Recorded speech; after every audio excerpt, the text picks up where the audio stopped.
സ്വർഗീയ രാജനീശോ നിൻ മുൻപിൽ വന്നീതാ കാരുണ്യസാഗരനേ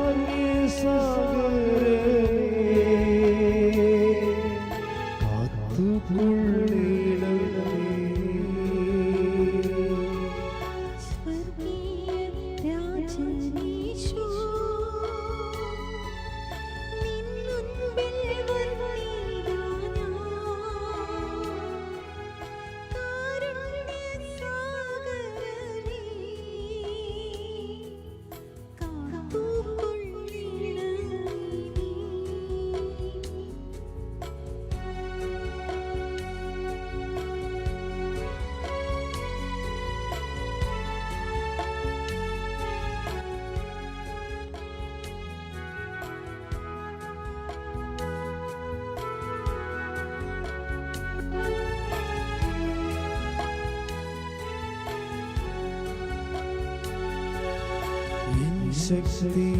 ശക്തിയൊക്കെയോടും നിന്നെ സ്നേഹിച്ചിടുന്നേ, നിന്നെ നിലച്ചു വാഴും എന്നിലെഴുന്നള്ളണേ.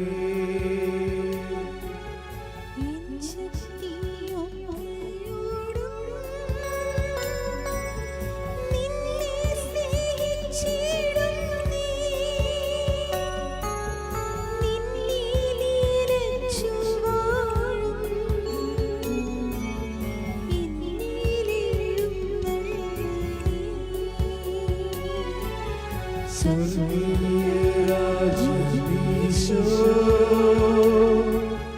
നിൻ മുൻപിൽ വന്നീതാ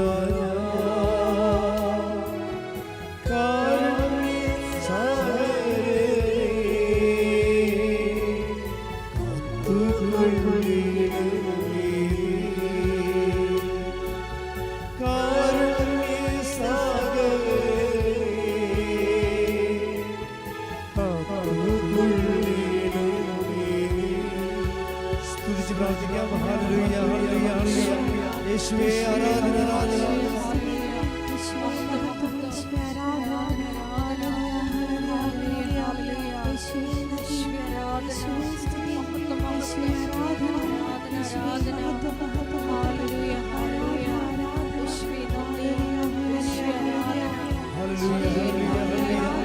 യേശുവേ ഹല്ലേലൂയ.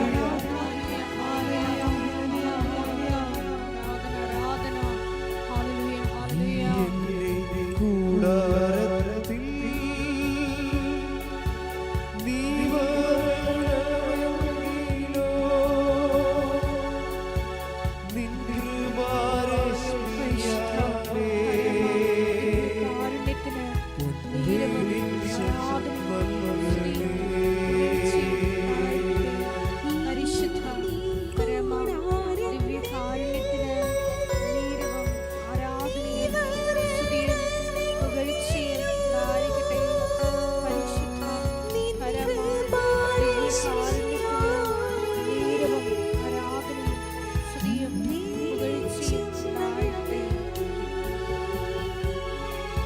സ്വർഗീയ രാജനീശോ നിൻ മുൻപിൽ വന്നീതാ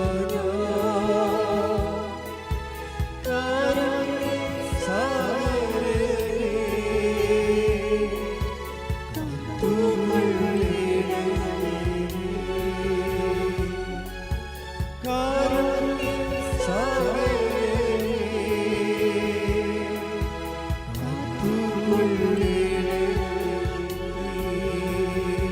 സ്തുതിക്കട്ടെ. ഹല്ലേലൂയ ഹല്ലേലൂയ ഹല്ലേലൂയ. യേശുവേ ആരാധന ആരാധന ആരാധന. ഹല്ലേലൂയ ഹല്ലേലൂയ. യേശുവേ ആരാധന. ഹല്ലേലൂയ ഹല്ലേലൂയ. യേശുവേ നാളിതുവരെ വാസനത്തിൽ വന്ന് മരിയൻ ഉടമ്പടിയിൽ പ്രാർത്ഥിച്ചു പോയിട്ടുള്ള എല്ലാ മക്കളെയും അയാൾ താരയിൽ സമർപ്പിച്ച് പ്രാർത്ഥിക്കുന്നു. അമ്മയുടെ പ്രത്യക്ഷീകരണത്തിന്റെ സാക്ഷികളാക്കി ആ മക്കളെ ഉയർത്തണമേ എന്ന് പ്രാർത്ഥിക്കുന്നു. വലിയ ദൈവാനുഭവങ്ങൾ നൽകി ധന്യരാക്കണമേ എന്ന് പ്രാർത്ഥിക്കുന്നു. Hallelujah hallelujah.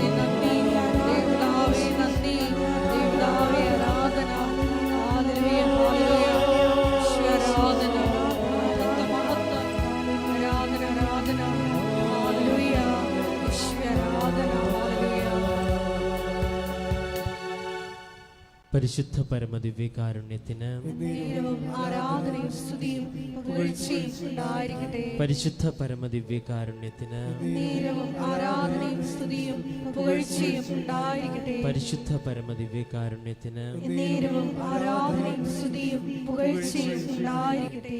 നമുക്കൊരുമിച്ച് കൃപാസനം പ്രത്യക്ഷീകരണ മധ്യസ്ഥ പ്രാർത്ഥന വിശ്വാസത്തോടെ ഏറ്റുചൊല്ലാം.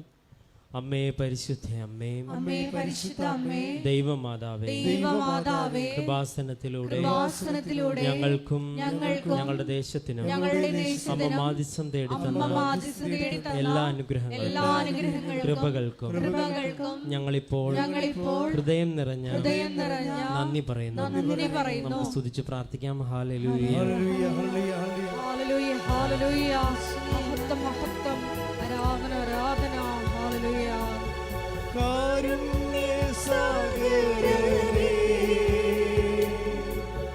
കാത്തുകൊള്ളിടണമേ നീ. കാരുണ്യസാഗരനേ,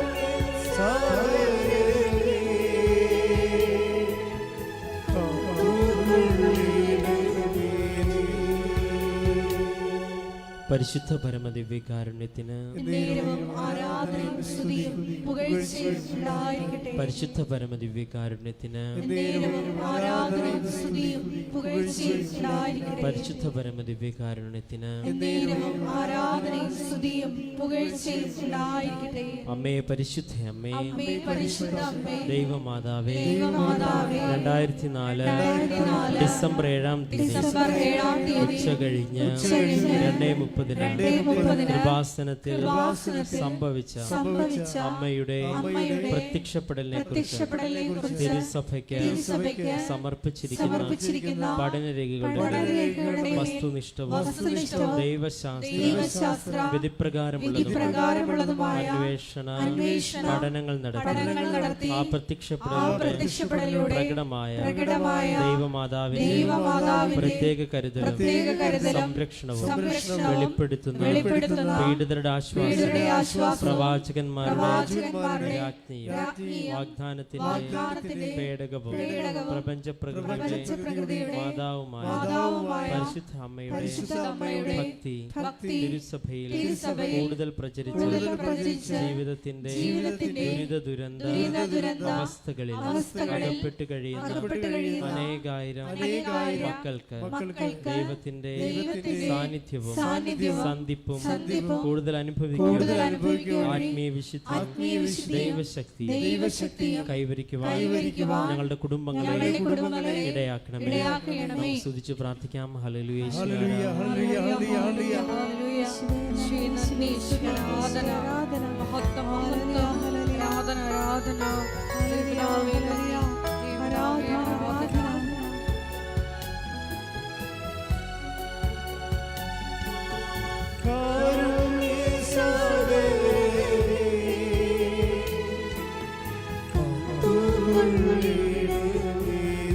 നമുക്ക് ഒരുമിച്ച് പാടാം.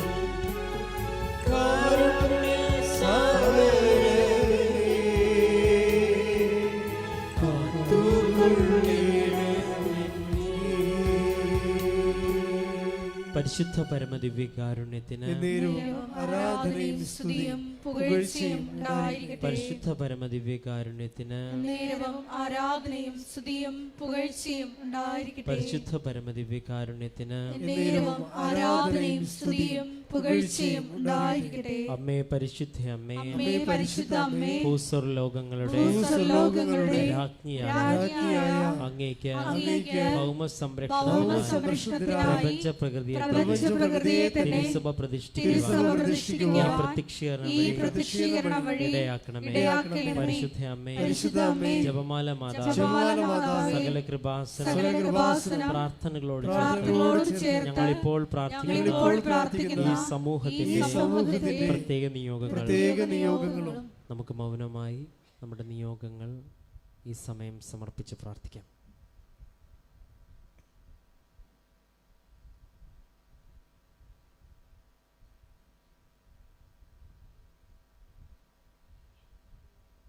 അമ്മയുടെയും പ്രത്യക്ഷീകരണത്തിന്റെ ഈ അനുഗ്രഹവേളയിൽ ഞങ്ങൾക്ക് സാധിച്ചു കനിയണമേ. ആമേൻ. നമുക്ക് സ്തുതിച്ച് പ്രാർത്ഥിക്കാം. ഹല്ലേലൂയ. യേശുവേ ആരാധന. പരിശുദ്ധാത്മാവിന്റെ അഭിഷേകം ഈ ആരാധനയുടെ സമയം മുഴുവൻ ഞങ്ങൾ അനുഭവിക്കുവാനും ഞങ്ങൾക്ക് ആവശ്യമായ വചനങ്ങളും ഞങ്ങൾക്ക് ആവശ്യമായ ദൈവിക സാന്നിധ്യവും കർത്താവേ ആരാധനയോട് ലഭിക്കുവാൻ ഉടമ്പടി ജീവിതത്തിൽ ഞങ്ങൾ സമർപ്പിച്ച നിയോഗങ്ങളോടൊപ്പം കർത്താവേ അങ്ങയുടെ സാന്നിധ്യം പ്രകടമാകണമെന്ന് ഞങ്ങൾ പ്രാർത്ഥിക്കുന്നു.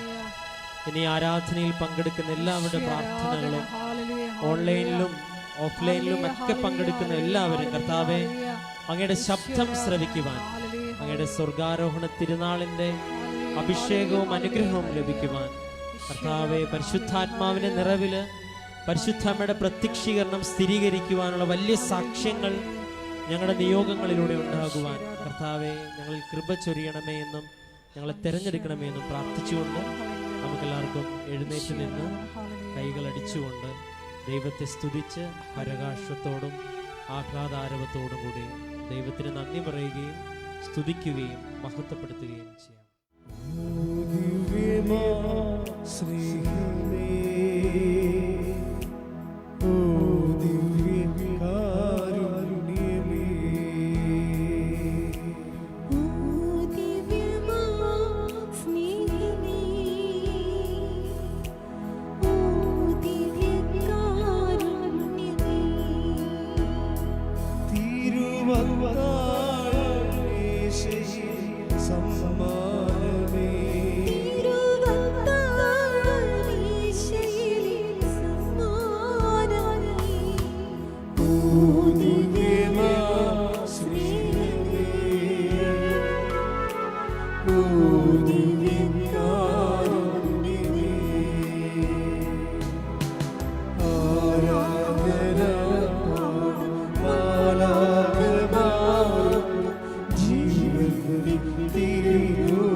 കരങ്ങൾ വീശിക്കൊണ്ട്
സ്നേഹത്തോടെ ഹൃദയത്തിന്റെ ഗാഥകൾ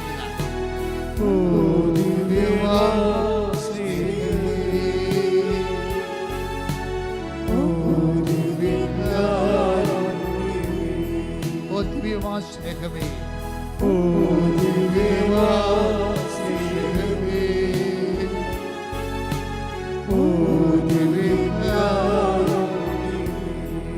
തിരുവത്താഴം തിരുവത്താഴമേശയിൽ സംസ്കാരമേശോ തിരുവത്താഴമേശയിൽ സംസ്കാരമേ ഓ ദിവ്യമാ സ്നേഹമേ ഓ ദിവ്യമാ സ്നേഹമേ ഓ ദിവ്യമാ സ്നേഹമേ ഓ തിരുവത്താഴം തിരുവത്താഴമേശയിൽ സംസ്കാരമേശോ തിരുവത്താഴമേശയിൽ സംസ്കാരമേശോ ഓ ദിവ്യമാ സ്നേഹമേ ഓ ദിവ്യമാ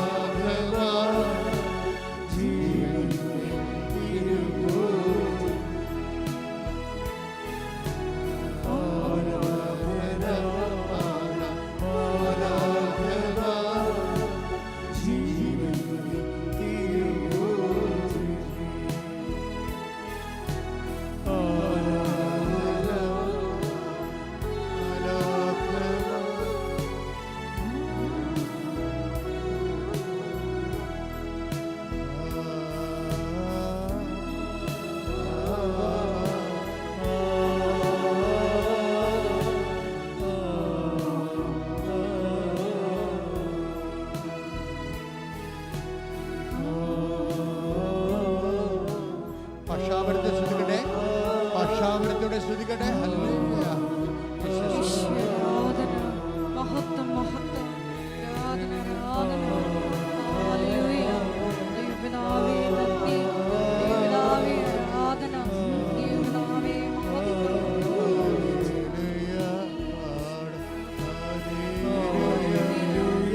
ഈശോയെ നന്ദി, ഈശോയെ ആരാധന, ഈശോയെ ആരാധന. ഹല്ലേലൂയ. മഹത്വം മഹത്വം, ആരാധന ആലംബനത്തോടെ ഹല്ലേലൂയ. ഈശോയെ ആരാധന, ഹല്ലേലൂയ. മഹത്വം മഹത്വം, ആലംബനത്തോടെ ആരാധന ഹല്ലേലൂയ. ഈശോയെ ആരാധന, ഹല്ലേലൂയ. അവരൊക്കെ ആത്മാവ് വെളിപ്പെടുത്തുന്ന പോലെ പ്രാർത്ഥിക്കട്ടെ, ഹല്ലേലൂയ. അവരവർക്ക് ആത്മാവ് വെളിപ്പെടുത്തുന്ന പോലെ പ്രാർത്ഥിക്കട്ടെ. ആരാധന ആരാധന. ദൈവപിതാവേ നന്ദി, ദൈവപിതാവേ മഹത്വം, ദൈവപിതാവേ ആരാധന. ഹല്ലേലൂയ. ഈശോയെ ആരാധന.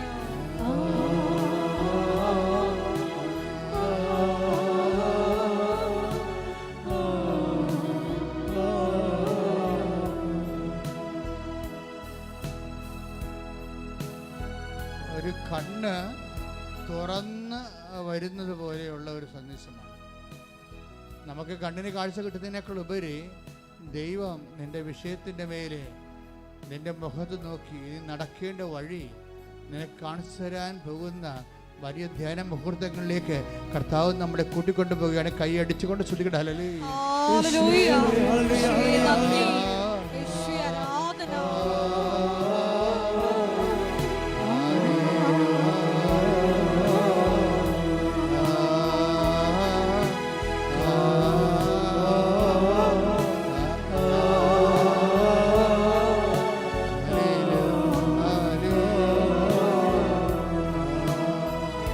നമ്മുടെ ഉപ്പുകുറ്റി, നമുക്ക് ഉപ്പുകുറ്റി ഇങ്ങനെ പൊങ്ങി നിൽക്കത്തില്ലയോ? ഉപ്പുകുറ്റി ഇങ്ങനെ പൊങ്ങി നിൽക്കണ പോലെ ഒരു മാംസവും ഘനമുള്ള മാംസം, എല്ലുപോലെ ദൃഢമായൊരു മാംസം ഒന്തി നിൽക്കുന്ന ശരീരം. അത് ചിലപ്പോൾ മുഖമാകാം, ചിലപ്പോൾ ശരീരത്തിന് വേറെ ഏതെങ്കിലും ഭാഗങ്ങളാകാം. ഘനമുള്ളൊരു മാംസം, എല്ലുപോലെ കഠിനമായ ഭാഗം ശരീരത്തിൽ ഉന്തി നിൽക്കുന്ന വ്യക്തിയെ കർത്താവ് സൗഖ്യപ്പെടുത്തിക്കൊണ്ടിരിക്കുന്ന ഹല്ലേലൂയ ഹല്ലേലൂയ ഹല്ലേലൂയ. ഈശോയെ നന്ദി, ഈശോയെ ആരാധന. മഹത്വം മഹത്വം, ദൈവപിതാവേ നന്ദി, ദൈവപിതാവേ ആരാധന, ദൈവപിതാവേ മഹത്വം.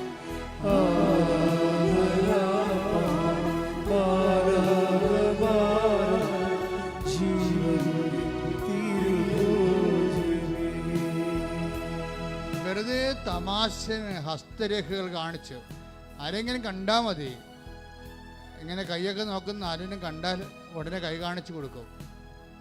5 രൂപയും 10 രൂപയും 50 രൂപയൊക്കെ ഇട്ട് കൈ കാണിച്ചു കൊടുക്കും.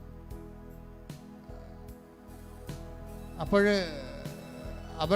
നിന്റെ ഭാവി അവരുടെ കയ്യിലുണ്ട് എന്ന് നീ ചിന്തിച്ചാൽ നീ അവനെ ദൈവമായിട്ട് കാണുകയാണ്. അപ്പോൾ നിന്റെ കർത്താവ് ദൈവം ഞാനാകുന്നു എന്നുള്ള ഒന്നാമത്തെ കൽപ്പനകൾക്ക് എതിരാണ് ഇതുപോലെയുള്ള എല്ലാ ഭാവി പ്രവചനങ്ങളും അതുപോലെ തന്നെ വാരഫലങ്ങളും. അങ്ങനെയുള്ള എല്ലാ ആൾക്കാരും ആ വിഷയത്തോടെ എന്നേക്കുമായിട്ട് ദൈവത്തെ സ്വീകരിക്കാൻ വേണ്ടി വിട്ടുപേക്ഷിക്കാൻ പറയുന്നു. സ്തുതിക്കട്ടെ. ഹല്ലേലൂയ.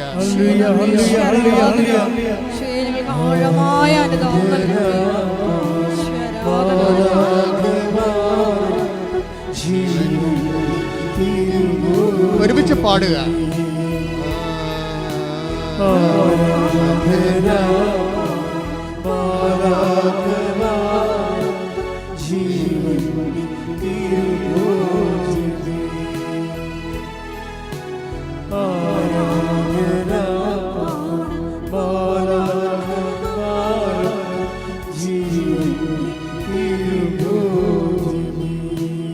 കടലിൻ്റെ അടിത്തട്ടിലൂടെ സഞ്ചരിക്കുന്ന മത്സ്യങ്ങളുടെ മേൽ അത് ചത്ത് മലക്കുന്ന പോലെ ഒരു മെസ്സേജ് ഉണ്ട്.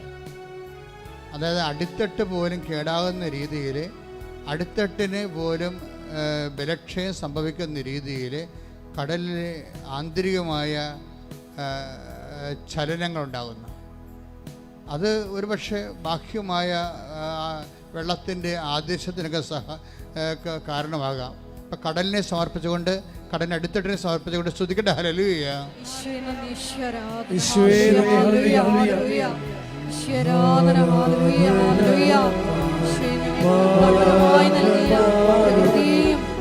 ഓരോ സമ്പത്തിനെയും വലിയ സംരക്ഷണം ആരാധനയുടെ യോഗ്യതയാലും ഉണ്ടാകുവാൻ വേണ്ടി പ്രാർത്ഥിക്കുന്നു.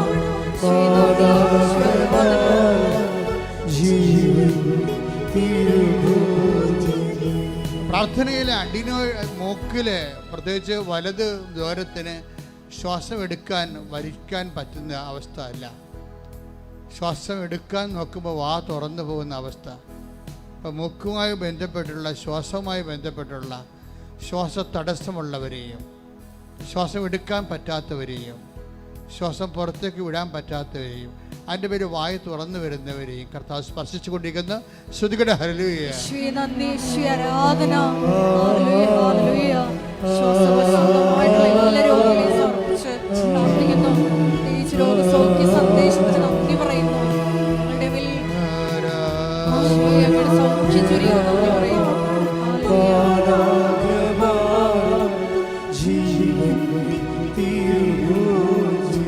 ഒരു കുഞ്ഞിക്കൈയാണ്. ആ കുഞ്ഞിക്കൈയുടെ വലതുവശത്ത് ഞാഡീ പ്രദേശങ്ങളിലെ വെള്ളക്കെട്ടുകളുണ്ട്. കർത്താവ് സ്പർശിച്ചുകൊണ്ടിരിക്കുന്നു. ശ്രുതികട. ഹല്ലേലൂയ.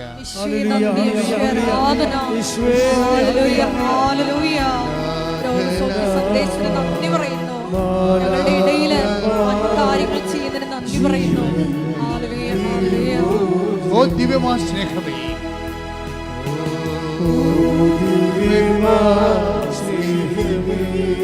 സ്വരത്തിലെ ഒരുമിച്ച് സ്വരത്തിലെ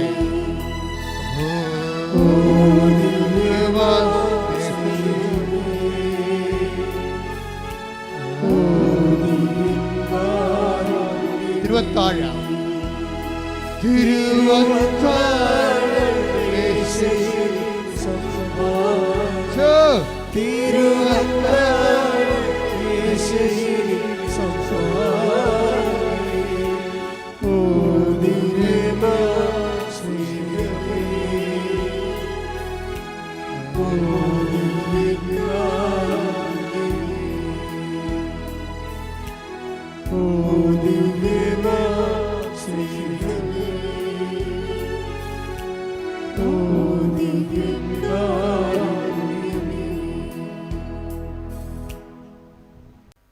തീയതി അമേരിക്കയിലെ ചിക്കാഗോയിലെ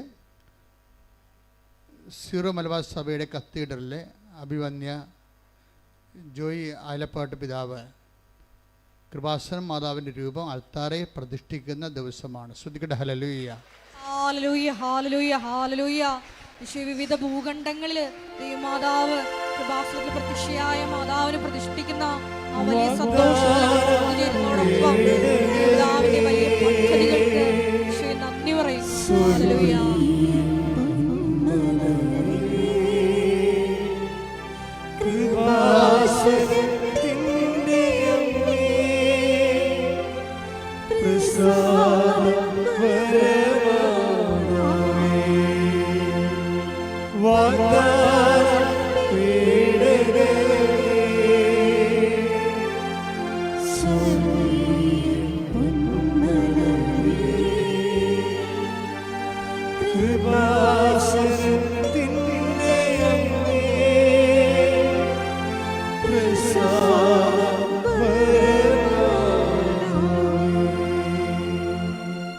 കൃപാസനം മാതാവിനെ കുറിച്ചുള്ള ദൈവികമായ കാഴ്ചപ്പാടുകൾ ഒരു പ്രാദേശികമായ ഒരു വിഷയമായിട്ട് എനിക്ക് തോന്നിയിട്ടില്ല.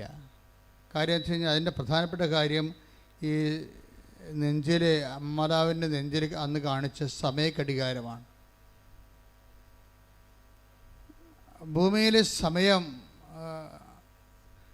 ഒരു ജീവിത വിഷയമായി നിൽക്കുന്ന എല്ലാ വിഷയങ്ങളുടെ മേലും അമ്മയുടെ മാധ്യസ്ഥ ദൈവിക തീരുമാനം ഉണ്ടാകുമെന്നുള്ള സൂചനയാണ്. ശ്രദ്ധിക്കട്ടെ. ഹല്ലേലൂയ, ഹല്ലേലൂയ, ഹല്ലേലൂയ, ഹല്ലേലൂയ.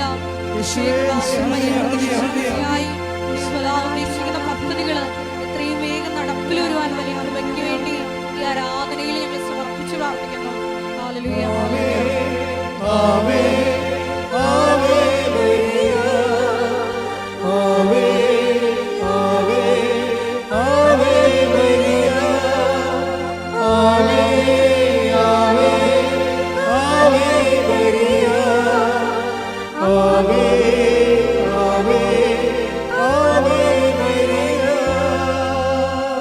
പരിശുദ്ധ പരമദിവ്യകാരുണ്യത്തിന് നിങ്ങൾ കുറച്ചുകൂടി കവനൻ്റ് കോൺഫിഡൻസ് ഉണ്ടാകുന്ന എൻ്റെ അപേക്ഷ. കവനൻ്റ് എടുക്കുന്നവരെ ആരാണ് കവനൻ്റ് ഹാർവസ്റ്റിംഗ് നടത്തുന്നത്? കവനൻ്റിലെ കോൺഫിഡൻസ് ഉള്ളവരാണ്. ചെറുക്ക് കോൺഫിഡൻസ് എന്ന് വെച്ചാൽ ആത്മവിശ്വാസം. നമ്മുടെ കവനൻ്റ് എടുക്കുമ്പോൾ തന്നെ നമുക്ക് ആത്മവിശ്വാസം ഉണ്ടാകണം. പലരുടെയും ഒരു വിഷയം എന്ന് പറയുന്നത് എനിക്ക് മനസ്സിലായിരിക്കുന്നത് ചിലർക്ക് അത്ര കണ്ട ആത്മവിശ്വാസം ഇല്ല. അതുകൊണ്ടാണ് അവരുടെ കവനൻ്റെ ഉടമ്പടി പമ്മി നിൽക്കുന്നതിൻ്റെ കാരണം. ചിലർക്ക് വെടിക്കെട്ട് ആത്മവിശ്വാസമാണ്. ചില പറയും അമ്മയുടെ മുമ്പിലൊന്ന് ചെന്ന് നിന്നാൽ മതിയെന്ന് പറയും. അവരുടെ അനുഭവം അവരുടെ വിശ്വാസത്തിന് ആനുപാതികമായിരിക്കും. ചിലർ പറയും പോയി നോക്കാം, എടുത്ത് നോക്കാം, എങ്ങനെ ഇരിക്കുന്നു വരട്ടെ. നമ്മുടെ ഈ പ്രശ്നമെന്നൊക്കെ പറയുന്നത് എന്തൊരു ഗുരുതരമായ പ്രശ്നമാണ്. ഇതൊക്കെ ആരെക്കൊണ്ട് സാധിക്കും? ദൈവത്തിൽ പോലും അവർക്ക് ദൈവത്തിനെ കൊണ്ട് പറ്റുമോ എന്നാണ് അവർക്ക്. ഈ പണ്ടത്തെ അവരുടെ വിശ്വാസപ്രകാരം ചെറിയ ചെറിയ കാര്യങ്ങളാണ് ദൈവം ചെയ്യണത്, വലിയ കാര്യങ്ങൾ സൂപ്പർ സ്പെഷ്യാലിറ്റി ആശുപത്രിയാണ് ചെയ്യണം. എന്താണ് പ്രശ്നം? ആൾക്കാരുടെ ഒരു അപ്രോച്ചിൻ്റെ പ്രോബ്ലം ഉണ്ട് ഇതിൻ്റെ അകത്ത്. നിങ്ങൾക്ക് ദൈവത്തെക്കുറിച്ചുള്ള concept, your concept about faith and faith content, ഇതെല്ലാം ലിറ്റിൽ ഗോഡാണ്. ചെറിയ ദൈവങ്ങൾ വല്ല പനി മാറ്റുക, ജലദോഷം മാറ്റുക, ഇങ്ങനെയൊക്കെയുള്ള. അപ്പോൾ അതുകൊണ്ട് നിങ്ങളൊക്കെ എൻ്റെ 7 കോടി കടവാണ്, ദൈവത്തിന് പോലും ഇത് ചെയ്യാൻ പറ്റുമോ? ചില ആൾക്കാർ ചെയ്യുക ദൈവത്തിന് പോലും നടക്കില്ലെന്ന് പറയും. എന്ന് വെച്ചാൽ അവരുടെ ദൈവം അത് ഒരു ബ്ലാസ്ഫെമിയാണ്. അങ്ങനെ ദൈവത്തിന് പോലും പറ്റുമെന്ന് ചിന്തിക്കണ പോലും ബ്ലാസ്ഫെമിയാണ്. എന്ന് വെച്ചാൽ എന്താ പറയേണ്ടത്, ദൈവശാപം കിട്ടുന്ന ഒരു സംഭവമാണ്. അപ്പോൾ നമുക്ക് ചെയ്യാൻ പറ്റുന്ന അല്ല, ആദ്യമേ ഓർക്കേണ്ട ഇതാണ്. ഇപ്പോഴത്തെ ഞാൻ പാടിയ പാട്ട് എന്താണ്? ഹബക്കൂക്ക് 5:6 1:5 എന്താണ്? പറഞ്ഞാൽ ആരും വിശ്വസിക്കാത്ത ഒരു പ്രവൃത്തി. എന്നുവെച്ചാൽ നിൻ്റെ ചിന്തയ്ക്ക്, ബുദ്ധിക്ക്, ആലോചനയ്ക്ക്, അറിവിന്, അനുഭവത്തിനപ്പുറത്ത് ഉള്ള പ്രവൃത്തികളാണ് ദൈവം ചെയ്യാൻ പോകുന്നത്. അപ്പോൾ അതൊരു വിശ്വാസം. ഇപ്പോൾ ഇന്നലെ ഒരു മണിപ്പൂരിൽ നിന്ന് ഒരു ദമ്പതികൾ വന്ന് അപ്പോൾ അവരത്തിന് അകലെന്ന് വന്ന കാരണം ഞാൻ അവരെ അപ്പം തന്നെ കണ്ടവർ. അല്ലെങ്കിൽ പിന്നെ അവർ ഉടമ്പടി എടുത്തിട്ട് ഇവിടെ വന്ന് നിന്നപ്പോൾ ഞാൻ വിളിച്ചവരെ. കാര്യം അവർ ഇവിടെ ഫ്ലൈറ്റിൽ ഇവിടെ വന്ന് ഉടമ്പടി എടുത്തിട്ട് അടുത്ത ഫ്ലൈറ്റ് തിരിച്ചു പോവുകയാണ്. അപ്പോൾ അവർ അത്രയും ദൂരെ നിന്നൊക്കെ വരുമ്പോൾ കാണേണ്ടത് ഒരു ധാർമ്മികമായ ഒരു വിഷയമാണ്. അപ്പം ഞാനവരെ വിളിച്ചു, ഞാൻ ചോദിച്ചു വിഷയം എന്താണെന്ന് തിരക്കി. അപ്പോൾ അവർക്ക് 7 കോടി രൂപയുടെ കടമാണ്, അതാണ് വിഷയം. അപ്പോൾ ആരോ അച്ഛന്മാർ അവിടുത്തെ സലീഷ് അച്ഛൻ ഗൈഡ് ചെയ്തതാണ് കൃപാസനത്തിലോട്ട്. അപ്പോൾ അച്ഛന്മാരായാലും ശരി, അവർക്ക് ഇപ്പോഴേ ഏറെക്കുറെ കാര്യങ്ങൾ മനസ്സിലായിട്ടുണ്ട്. ഒരു മനുഷ്യന് ഒരു വലിയ ആപത്ത് വന്നാൽ അഭയം പ്രാപിക്കാനുള്ള ഒരു സ്ഥലമാണ് അമ്മയുടെ നെഞ്ചകം. അപ്പം അതുകൊണ്ട് അച്ഛനെ അവരെ പറഞ്ഞു വിട്ട്. പക്ഷെ ഞാൻ അതുപോലെ തന്നെ അവരെ സ്വീകരിച്ച് അവരുടെ പേപ്പറൊക്കെ നോക്കി. പേപ്പറെല്ലാം ഓക്കെയാണ്, അവരുടെ ഉടമ്പടിയും അതെല്ലാം കറക്റ്റാണ്. ഞാനൊരു കാര്യങ്ങൾ ചോദിച്ചു. അപ്പോൾ ഇങ്ങനെയാണ് അവർക്ക് ഇനി ഇപ്പോൾ മണിപ്പൂരിലെ വിഷയങ്ങളൊക്കെ കഴിഞ്ഞപ്പോൾ ഇതിന് കടവും കൂടി വന്നപ്പോൾ സർവൈവിങ്ങിന് പാടാണ്. അപ്പം ഞാനിത് കൊണ്ടുവന്ന് ഈശോയെടുത്ത് കൊടുത്തു, ഇവരുടെ ചീട്ട് അമ്മയെടുത്ത് കൊടുത്തിട്ട് മധ്യസ്ഥം വായിച്ചിട്ട് കൊണ്ട് ഈശോ, അതാണല്ലോ നമ്മുടെ പ്രൊസീജിയർ. ആദ്യം അമ്മയെടുത്ത് വെച്ച് അത് മധ്യസ്ഥം വായിച്ചിട്ട് കൊണ്ട് ഈശോയുടെ കാൽപാദങ്ങൾ വെക്കുമ്പോൾ ഉടനെ ഒരു വലിയ താക്കോല്. അപ്പം ഞാൻ പറഞ്ഞു ഇറ്റ്സ് ഓക്കെ. താക്കോലെന്ന് പറയുമ്പോൾ നിങ്ങൾക്ക് അറിയാം കവനൻറ്റുമായിട്ട് ബന്ധപ്പെട്ടതാണ് താക്കോല്. അതൊരു ദർശനമാണ്. അപ്പം എൻ്റെ അർത്ഥം ആ വിഷയം ദൈവം തുറക്കാൻ പോകണം. നമുക്ക് തുറക്കാൻ പറ്റാത്ത വിഷയമാണത്. ദൈവം അത് തുറക്കാൻ പോകണം. അതെന്താ ഈ താക്കോൽ എനിക്ക് പെട്ടെന്ന് ക്യാച്ച് ചെയ്തതിൻ്റെ കാരണം, തലേ ദിവസം ഇന്നലെ വേറെ ഒരു സഹോദരി, അവരുടെ പേര് സാന്ദ്ര സന്തോഷ്, കോട്ടയം. സാന്ദ്ര സന്തോഷിൻ്റെ ജീവിതം ഇതുപോലെ അടഞ്ഞു പോയ ജീവിതമാണ്. സാന്ദ്ര സന്തോഷിന് ഇതുപോലെ ഈ പ്രശ്നം ഉണ്ടായിരുന്നു. സാന്ദ്ര സന്തോഷ് പറഞ്ഞ് ഞാൻ കല്യാണം കഴിച്ചിട്ട് ഞങ്ങൾ ആദ്യം വന്നത് ഇവിടെയാണെന്ന് പറഞ്ഞു. ഞങ്ങൾ കല്യാണം കഴിച്ചിട്ട് ആദ്യം വന്നത് ഇവിടെയാണ്. ഇവിടെ വരാൻ വേണ്ടി വന്നതല്ല, വേളാങ്കണ്ണിലൂടെ പോണ വഴിക്ക് എൻ്റെ ബാഗെ കൂടി പോയപ്പോൾ മാതാവിൻ്റെ മുമ്പിൽ ഇറങ്ങിയതാണ്. ഇറങ്ങിക്കഴിഞ്ഞപ്പോൾ ഈ സാന്ദ്രയുടെ മനസ്സിൽ വന്നിട്ടുള്ള കുറച്ച് മനോവിചാരങ്ങളുണ്ട്. ഈ വിശ്വാസവും വിചാരവും തമ്മിൽ ഭയങ്കര കണ്ടതാണ്. നിങ്ങൾ പലപ്പോഴും പണിമേടിക്കണം. നിങ്ങൾ വാ പൊളിച്ചില്ലെങ്കിൽ നിങ്ങൾ പണിമേടിക്കാൻ സാധ്യതയുണ്ട്. ചില ആൾക്കാർ വാ പൊളിച്ചാലല്ല കണ്ണക്കുറിക്കിട്ട് അടി മേടിക്കത്തുള്ളൂ. ചില വാ പൊളിച്ചില്ലെങ്കിൽ അടി പാഴ്സൽ മേടിക്കും. വിചാരിച്ചാൽ മതി. നമ്മുടെ എന്താണ് വിചാരവും വിശ്വാസവും തമ്മിൽ ആദ്യം വിശ്വാസം വിചാര രൂപത്തിലാണ് രൂപപ്പെട്ട് വരുന്നത്. നിങ്ങൾ എന്ത് വിചാരിക്കുന്നു അതാണ് നിങ്ങളുടെ വിശ്വാസം. അപ്പോൾ ഈ വിചാരം എന്താണെന്നുള്ളത് നിങ്ങൾ കൃത്യമായിട്ട് നോക്കിയേക്കണം. എന്താ കാര്യത്തിൽ ഇപ്പോൾ രക്തസ്രാവക്കാർ എന്താണ് വിചാരിച്ച നില പറയണത്? അവൻ്റെ വസ്ത്രത്തിൻ്റെ വിളിമ്പിലെങ്കിലും സ്പർശിക്കാൻ ഇടയായാൽ താൻ സൗഖ്യപ്പെടുമെന്ന് അവൾ ഉള്ളിൽ കരുതിയിരുന്നു. അപ്പോൾ ആ വിശ്വാസം ആദ്യം തന്നെ എവിടുന്നാണ്? കരുതലിലാണ് വന്നത്. അപ്പോൾ നിസ്സാരമല്ല. നിങ്ങൾക്ക് കൃപാസനം മാതാവിനെക്കുറിച്ച് വല്ല പൊട്ട കരുതലുവാണെങ്കിൽ അടി പാഴ്സൽ മേടിച്ചിട്ടേ പോകത്തുള്ളൂ. കാര്യം അതോടുകൂടി തന്നെ നിങ്ങൾ കരുതൽ തീരുമായി. പിന്നെ നിങ്ങൾ എന്ത് അഭ്യാസം കാണിച്ചിട്ടും കാര്യമില്ല. അപ്പോൾ അത് കരുതൽ മർക്കോസ് 5:28 അവന്റെ വസ്ത്രത്തിൽ ഒന്ന് തൊട്ടാൽ മാത്രം മതി എന്ന് പറഞ്ഞേ. അവന്റെ വസ്ത്രത്തിൽ ഒന്ന് തൊട്ടാൽ മാത്രം മതി, ഞാൻ സുഖം പ്രാപിക്കും എന്ന് അവൾ വിചാരിച്ചിരുന്നു. അപ്പൊ വസ്ത്രത്തിൽ തൊട്ടാൽ സുഖം പ്രാപിക്കുമെന്ന് വിശ്വസിച്ച ഈശോ പറഞ്ഞ എന്താണ്? സ്ത്രീയെ, നിന്റെ വിശ്വാസം വലുതാണെന്നാണ് പറഞ്ഞത്. പക്ഷേ ആ വിശ്വാസം അവളിലുണ്ടായത് എങ്ങനെയാണ്? വാക്കിലൂടെ അല്ല പറഞ്ഞത്, പിന്നെ എന്താ? വിചാരത്തിലൂടെയാണ്. അപ്പോൾ ഈ സാന്ദ്ര സന്തോഷിൻ്റെ വിചാരം എന്താണെന്നറിയാവോ? അവളിവിടെ ഭർത്താവുമായിട്ട് ഇവിടെ വന്ന് ലാൻഡ് ചെയ്യുമ്പോൾ ഇതുപോലെ ഭയങ്കര തിരക്കാണ്. അപ്പോൾ അവളെ വെള്ളിയിൽ വിചാരിക്കുകയും എന്നാത്തിനായിത്തെ വലിച്ചു കെട്ടി ആൾക്കാരെല്ലാം കൂടി ഇവിടെ വന്ന വല്ല കാര്യം ഉണ്ടാകും. അതാണ് അവളുടെ വിചാരം. അവളുടെ വിചാരം അതാണ്, ഇത്രയും തിരക്ക് കാണിക്കേണ്ട വല്ല കാര്യമുണ്ട്. എന്നിട്ട് അവർക്ക് അതിനെക്കുറിച്ച് അത്രയും നോളജുള്ളു. എന്ത് കഥ അറിഞ്ഞിട്ടാണ് ഈ ആൾക്കാർ ഈ ഡിസൈനിൽ കയറണം എന്നാണ് തല ചിന്തിക്കുന്നത്. അങ്ങനെയാണ് ചിന്തി. അപ്പോൾ അങ്ങനെ ചിന്തിച്ചിട്ട് അവർ വേളാങ്കണ്ണിലേക്ക് പോയി. പക്ഷെ എപ്പോഴും നമുക്ക് അങ്ങനെ വല്ല ചിന്ത ഉണ്ടെങ്കിൽ ഭാവി കാര്യങ്ങളിൽ ഒരു പണി തീർച്ചയായിട്ടും നിങ്ങൾക്ക് പ്രതീക്ഷിക്കാൻ പറ്റും. എന്താ കാര്യം? നിങ്ങൾ വിശുദ്ധമായൊരു സ്ഥലത്ത് വന്നിട്ട് ദൈവിക പദ്ധതി മനസ്സിലാക്കാൻ വേണ്ടി മാത്രം കഴിവില്ലാത്ത ഒരു ഉരുപ്പടിയായിപ്പോയി.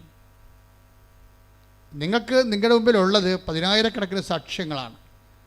അനുദിനം മനുഷ്യർ പറയുന്ന ദൈവാനുഭവങ്ങൾ, അത് മാത്രം കേട്ടാൽ മതി. ഇവളിങ്ങനെ പറഞ്ഞു പോയെങ്കിലും അവളെ ദൈവത്തിനെതിരൊന്നുമല്ലേ. ഇവിടെ എന്തിനാണ് ആൾക്കാരിങ്ങനെ ഇടിച്ചു തല്ലണത്? ഇതൊക്കെ വല്ല അറിഞ്ഞിട്ടാണ്, വല്ല ഉള്ള കാര്യമാണ് എന്നുള്ള ചിന്ത അവർക്ക് അറിയത്തില്ലല്ലേ. അവർക്ക് ഈ വിഷയത്തെക്കുറിച്ചൊന്നും അറിയത്തില്ല. First time he's coming. അപ്പം അതുകൊണ്ട് തന്നെ ഒരു പ്രശ്നം, കുറച്ച് കഴിഞ്ഞപ്പോൾ ജീവിതത്തിൽ കല്ല് കടിക്കാൻ തുടങ്ങി. നല്ലൊരു ഭർത്താവിനെ കിട്ടിയതാണ്, മര്യാദയ്ക്ക് ജീവിക്കാൻ തുടങ്ങിയതാണ്. പക്ഷെ നമ്മളെപ്പോഴും നിങ്ങൾക്ക് എപ്പോഴും വരുന്നൊരു പ്രശ്നമേ, നിങ്ങൾ എപ്പോഴും അസമയത്തും സമയത്തും പ്രാർത്ഥനയുടെ കാര്യത്തിൽ കോംപ്രമൈസ് ചെയ്യരുത്. ഇപ്പോൾ ചിലർ പറയാം, നല്ല ഭർത്താവിനെ കിട്ടി, സന്തോഷമാണ്, അവൾക്ക് ജോലിയുണ്ട്, ഞങ്ങൾക്ക് ജോലിയുണ്ട്, പിന്നെ കുഞ്ഞിനെ കിട്ടി, ജീവിക്കാനൊരു വീടൊക്കെയായി, ബന്ധുക്കൾ സ്വന്തപ്പെട്ടവരുണ്ട്, എല്ലാം ഹൈഫൈവ് ആണെന്ന് പറഞ്ഞാൽ നിങ്ങളെ പിന്നെ എന്തിനാണ് പ്രാർത്ഥിക്കേണ്ടത് എന്ന്. ഇപ്പം സാന്ദ്ര പറയുന്നുണ്ടത് സാക്ഷ്യത്തിൽ, ഞാൻ നല്ലവണ്ണം ബൈബിൾ വായിക്കുന്ന ആളായിരുന്നു. എൻ്റെ അമ്മ പറഞ്ഞിട്ടുണ്ട്, കിടന്നുറങ്ങണ മുമ്പ് ബൈബിൾ വായിച്ചേക്കണമെന്ന്. കിടന്നുറങ്ങണതിന് മുമ്പ് നീ ബൈബിൾ വായിച്ചിട്ടേ കിടന്നുറങ്ങാം. അപ്പോൾ എൻ്റെ ജീവിതത്തിൽ ഞാൻ എപ്പോഴും ബൈബിൾ വായിക്കാത്ത ദിവസങ്ങളില്ലെന്നാണ് പറയണത്. ബൈബിൾ വായിക്കാത്ത ദിവസങ്ങളില്ല. പക്ഷേ നല്ല ഭർത്താവിനെ കിട്ടിക്കഴിഞ്ഞപ്പോൾ, അതുപോലെ തന്നെ ജീവിതത്തിൽ നിക്കക്കള്ളിയൊക്കെ ആയിക്കഴിഞ്ഞപ്പോൾ ആദ്യം അത് ബാധിച്ചത് എവിടെയാണ്? പ്രാർത്ഥനാ ജീവിതത്തെയാണ് ബാധിക്കണത്. അതെപ്പോഴും നമ്മൾ ശ്രദ്ധിക്കണം.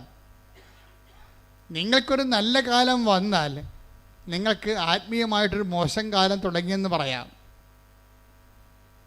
നിങ്ങൾക്കൊരു നല്ല കാലം വന്നാൽ തീർച്ചയായിട്ടും നിങ്ങൾക്ക് ആത്മീയമായിട്ട് അധികം പ്രാർത്ഥനയില്ലാത്ത, ദൈവാശ്രയമില്ലാത്ത ഒരു മോശം കാലം വരും. വന്നെന്ന് മനസ്സിലാക്കാം. കാര്യം നല്ല കാലം കൈകാര്യം ചെയ്ത് വന്ന മിസ്റ്റേക്കാണത്. നല്ല കാലം വരുമ്പോൾ അതുപോലെ തന്നെ ദൈവത്തോടും, ഇപ്പം ദൈവത്തിനെ കൊണ്ട് ചിലരെന്താ ചെയ്യണമെന്നറിയാമോ?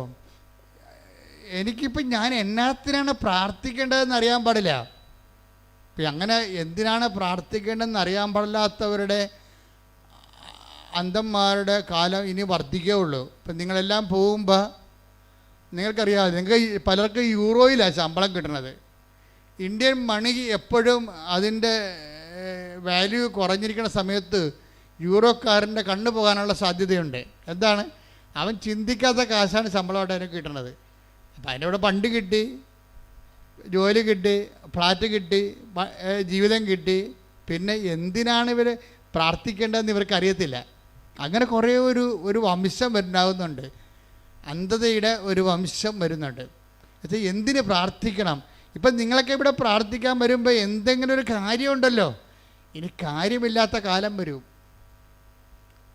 ഒരു മനുഷ്യൻ്റെ ഏറ്റവും വലിയ ശാപകാലമെന്ന് പറയണത് അവന് എന്തിനെ പ്രാർത്ഥിക്കണമെന്ന് അറിയേണ്ടാത്ത ഒരു കാലം വരുമ്പോഴാണ്. അപ്പോൾ മാത്രം നിങ്ങൾ ആരാണെന്ന് നിങ്ങൾക്ക് മനസ്സിലാകത്തുള്ളൂ. പക്ഷേ ദൈവത്തിന് നിങ്ങളെ നേരത്തെ അറിയാം.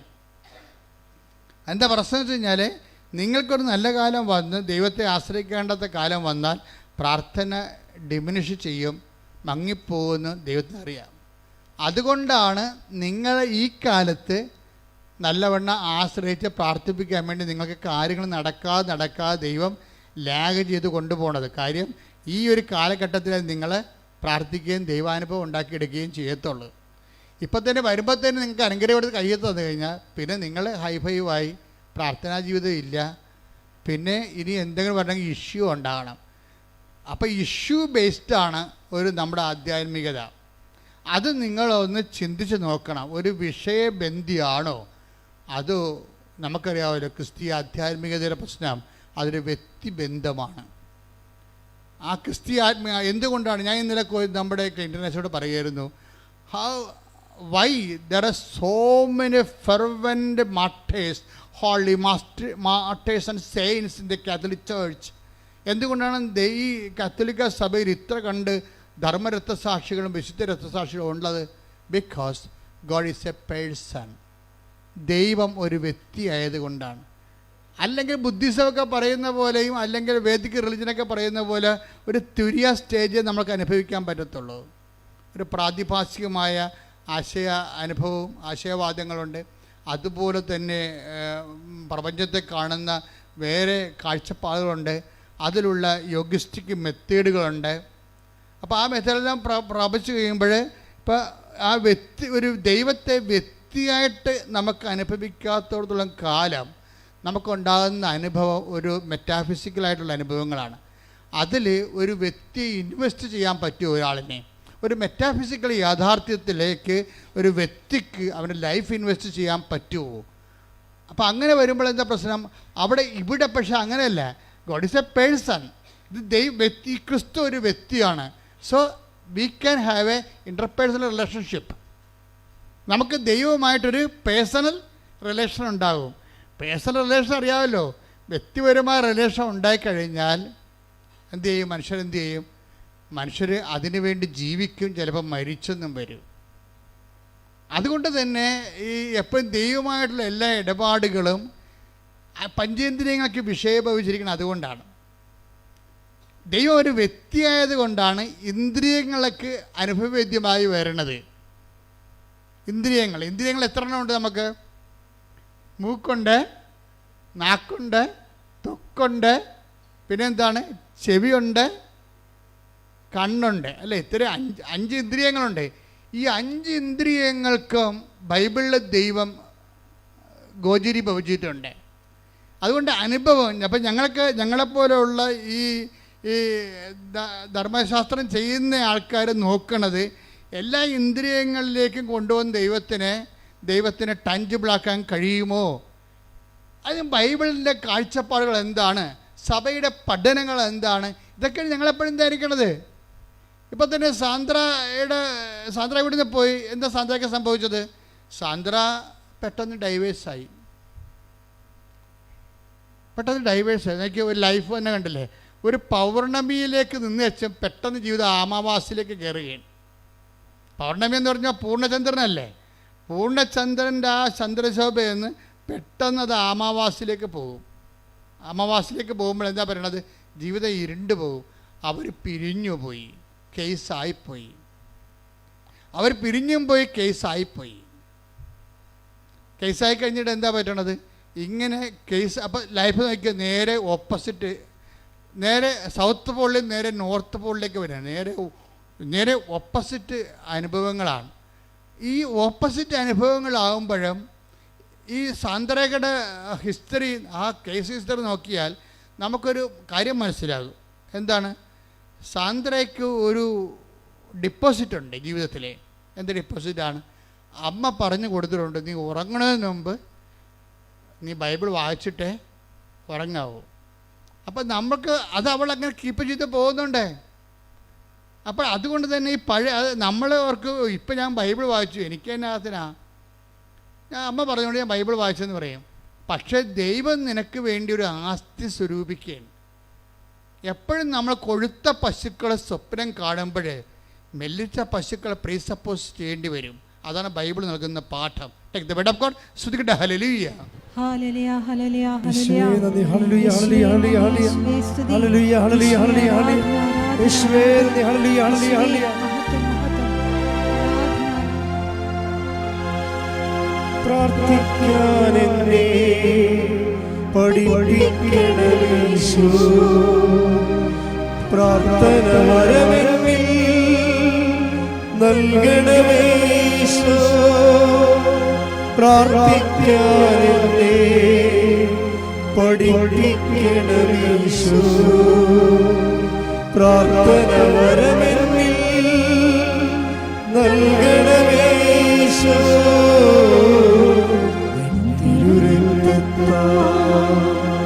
കഴുകണമേ യേശു. നിരുഹിതമെന്നിൽ നിറവേറ്റണമേ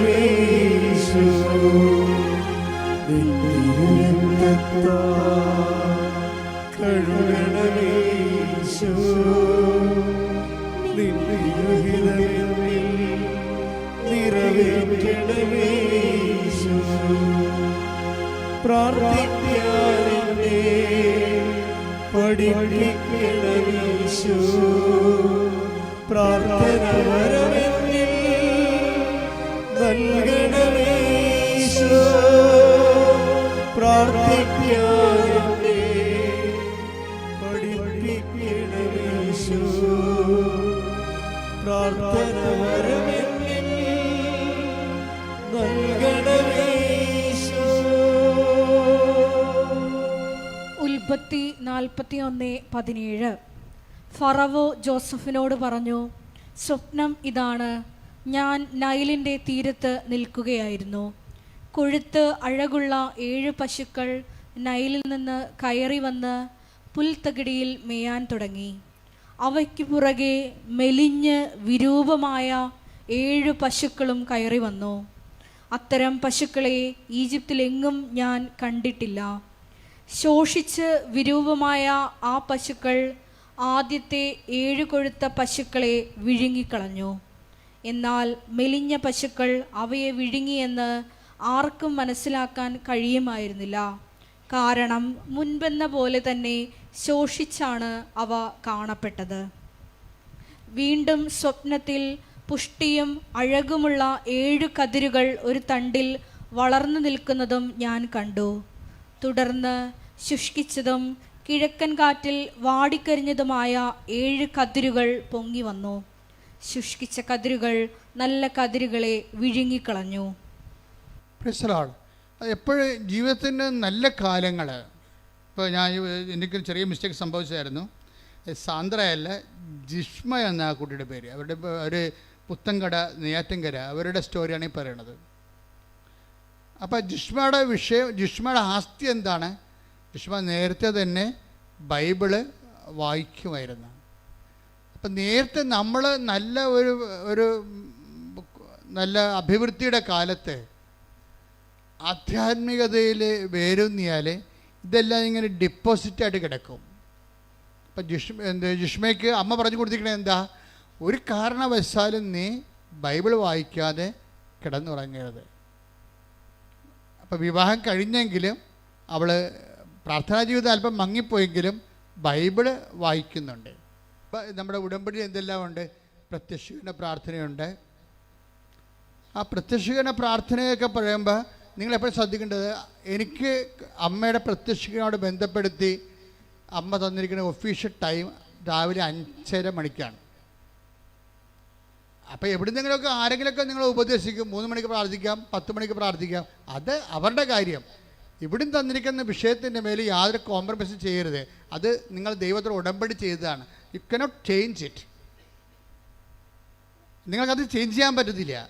5:30 എന്ന് പറഞ്ഞാൽ ചിലപ്പോൾ നിങ്ങൾ പറയും ഞാൻ രാത്രിയാണ് പഠിക്കുന്നത്. അതൊക്കെ നിങ്ങളുടെ സ്വന്തം കാര്യം.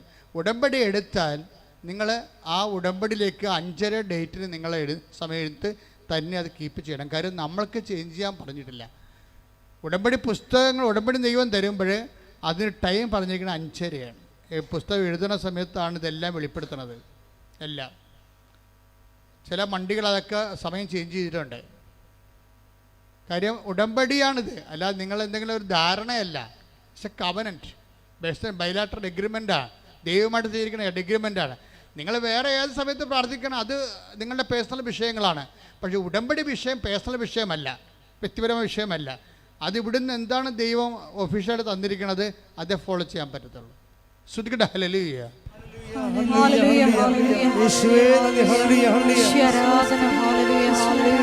മഹത്വം മഹത്വം ആരാധന യേശുവേ ആരാധന ആരാധന ആരാധന യേശുവേ ആരാധന.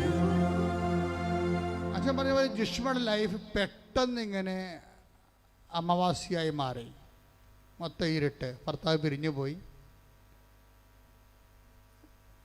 തമ്മിൽ കാണാത്ത ദിവസങ്ങളായി, സംസാരിക്കാത്ത ദിവസങ്ങളായി, കേസുകളായി, അവൾക്ക് ജോലിയില്ല, ത്രാണി പോയി, അതിൻ്റെ ബേസ്മെൻറ്റ് ഒക്കെ പെട്ടെന്ന് പോകണം കണ്ടിരുന്നില്ല. നമ്മൾ ഈ പറയുന്ന കാര്യങ്ങൾ ഈ പെട്ടെന്ന് നമ്മളെ ഭർത്താവ് പിരിഞ്ഞു പോകാം, ഭാര്യ പിരിഞ്ഞു പോകാം, സമ്പത്ത് നിങ്ങളെ പിരിഞ്ഞു പോകാം, നിങ്ങളുടെ പേര് നിങ്ങളെ പിരിഞ്ഞു പോകാം. അപ്പോഴെല്ലാം പിരിയാതെ നിൽക്കുന്ന ഒരാളുണ്ട്. അപ്പോഴും പിരിയാതെ നിൽക്കാൻ വേണ്ടിയാണ് നമ്മൾ ദൈവമായിട്ട് ഉടമ്പടിയാകണം. നമ്മുടെ ജീവിതം ഉടമ്പടിയിലേക്ക് കൊണ്ടുവരാൻ കാര്യം, നമ്മുടെ കയ്യിലുള്ള ഭാര്യയായാലും ഭർത്താവായാലും അപ്പനായാലും മക്കളായാലും എല്ലാം പിരിഞ്ഞ് പോകും. പിന്നെ പിരിയാതിരിക്കുമെന്ന് ഒരാൾ മാത്രമേ പറഞ്ഞിട്ടുള്ളൂ. അത് ഉടമ്പടിയുടെ ബേസിൽ മാത്രമാണ്.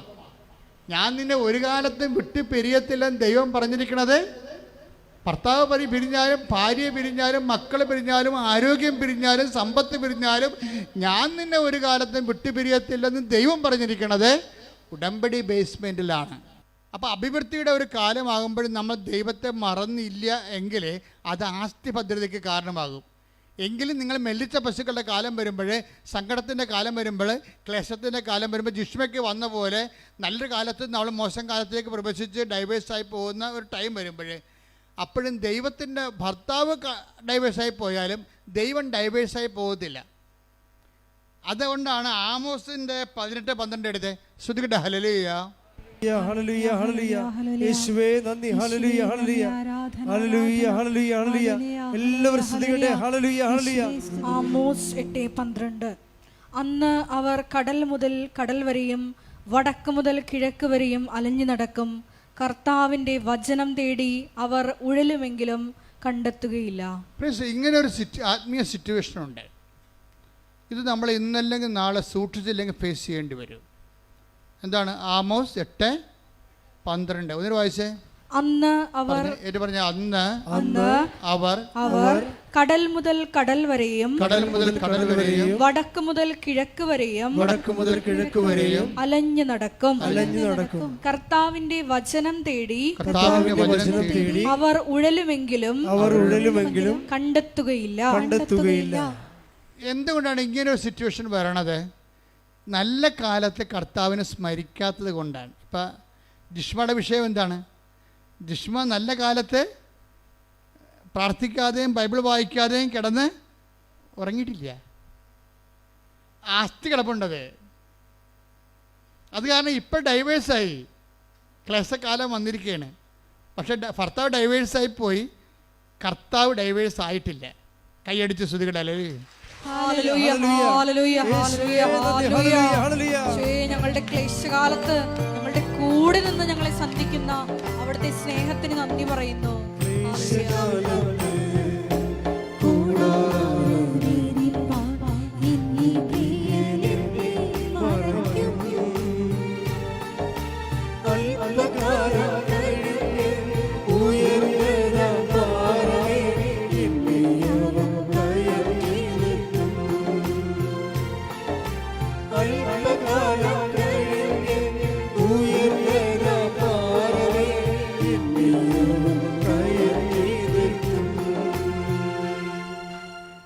എപ്പോഴും നമ്മൾ ദൈവത്തെ കൺഫ്രണ്ട് ചെയ്യാൻ പറ്റുന്ന രീതിയിൽ നീയും നിൻ്റെ ദൈവവും മാത്രമാകുന്ന ഒരു ഹവറിലേക്ക് ഇന്നല്ലെങ്കിൽ നാളെ നമുക്ക് പോകേണ്ടി വരും.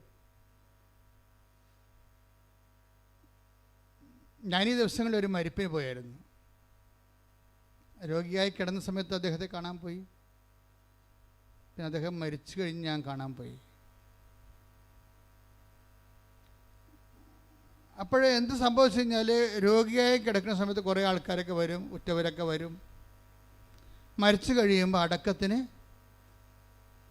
ഒരു സാമ്രാജ്യത്തിലുള്ള ആൾക്കാരുണ്ടാവും, അല്ലേ? എല്ലാവരും വരും. കുഴിയാഴ്ചക്ക്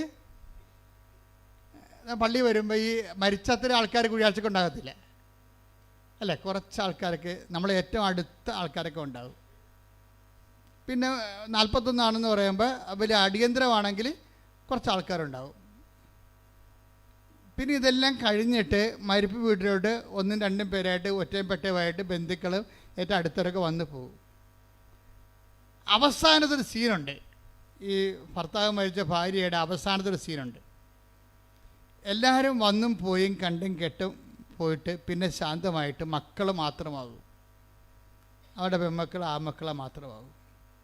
എന്നിട്ട് അവസാനം ഈ മക്കളും ബാഗ് എടുത്തുകൊണ്ട് അവരുടെ ലീവും കഴിഞ്ഞ് മരണവും കഴിഞ്ഞ് വിദേശത്തേക്ക് പോകുമ്പോൾ ഉണ്ടാകുന്ന ഒരു പഠിക്കവരെ നമ്മൾ പോകും.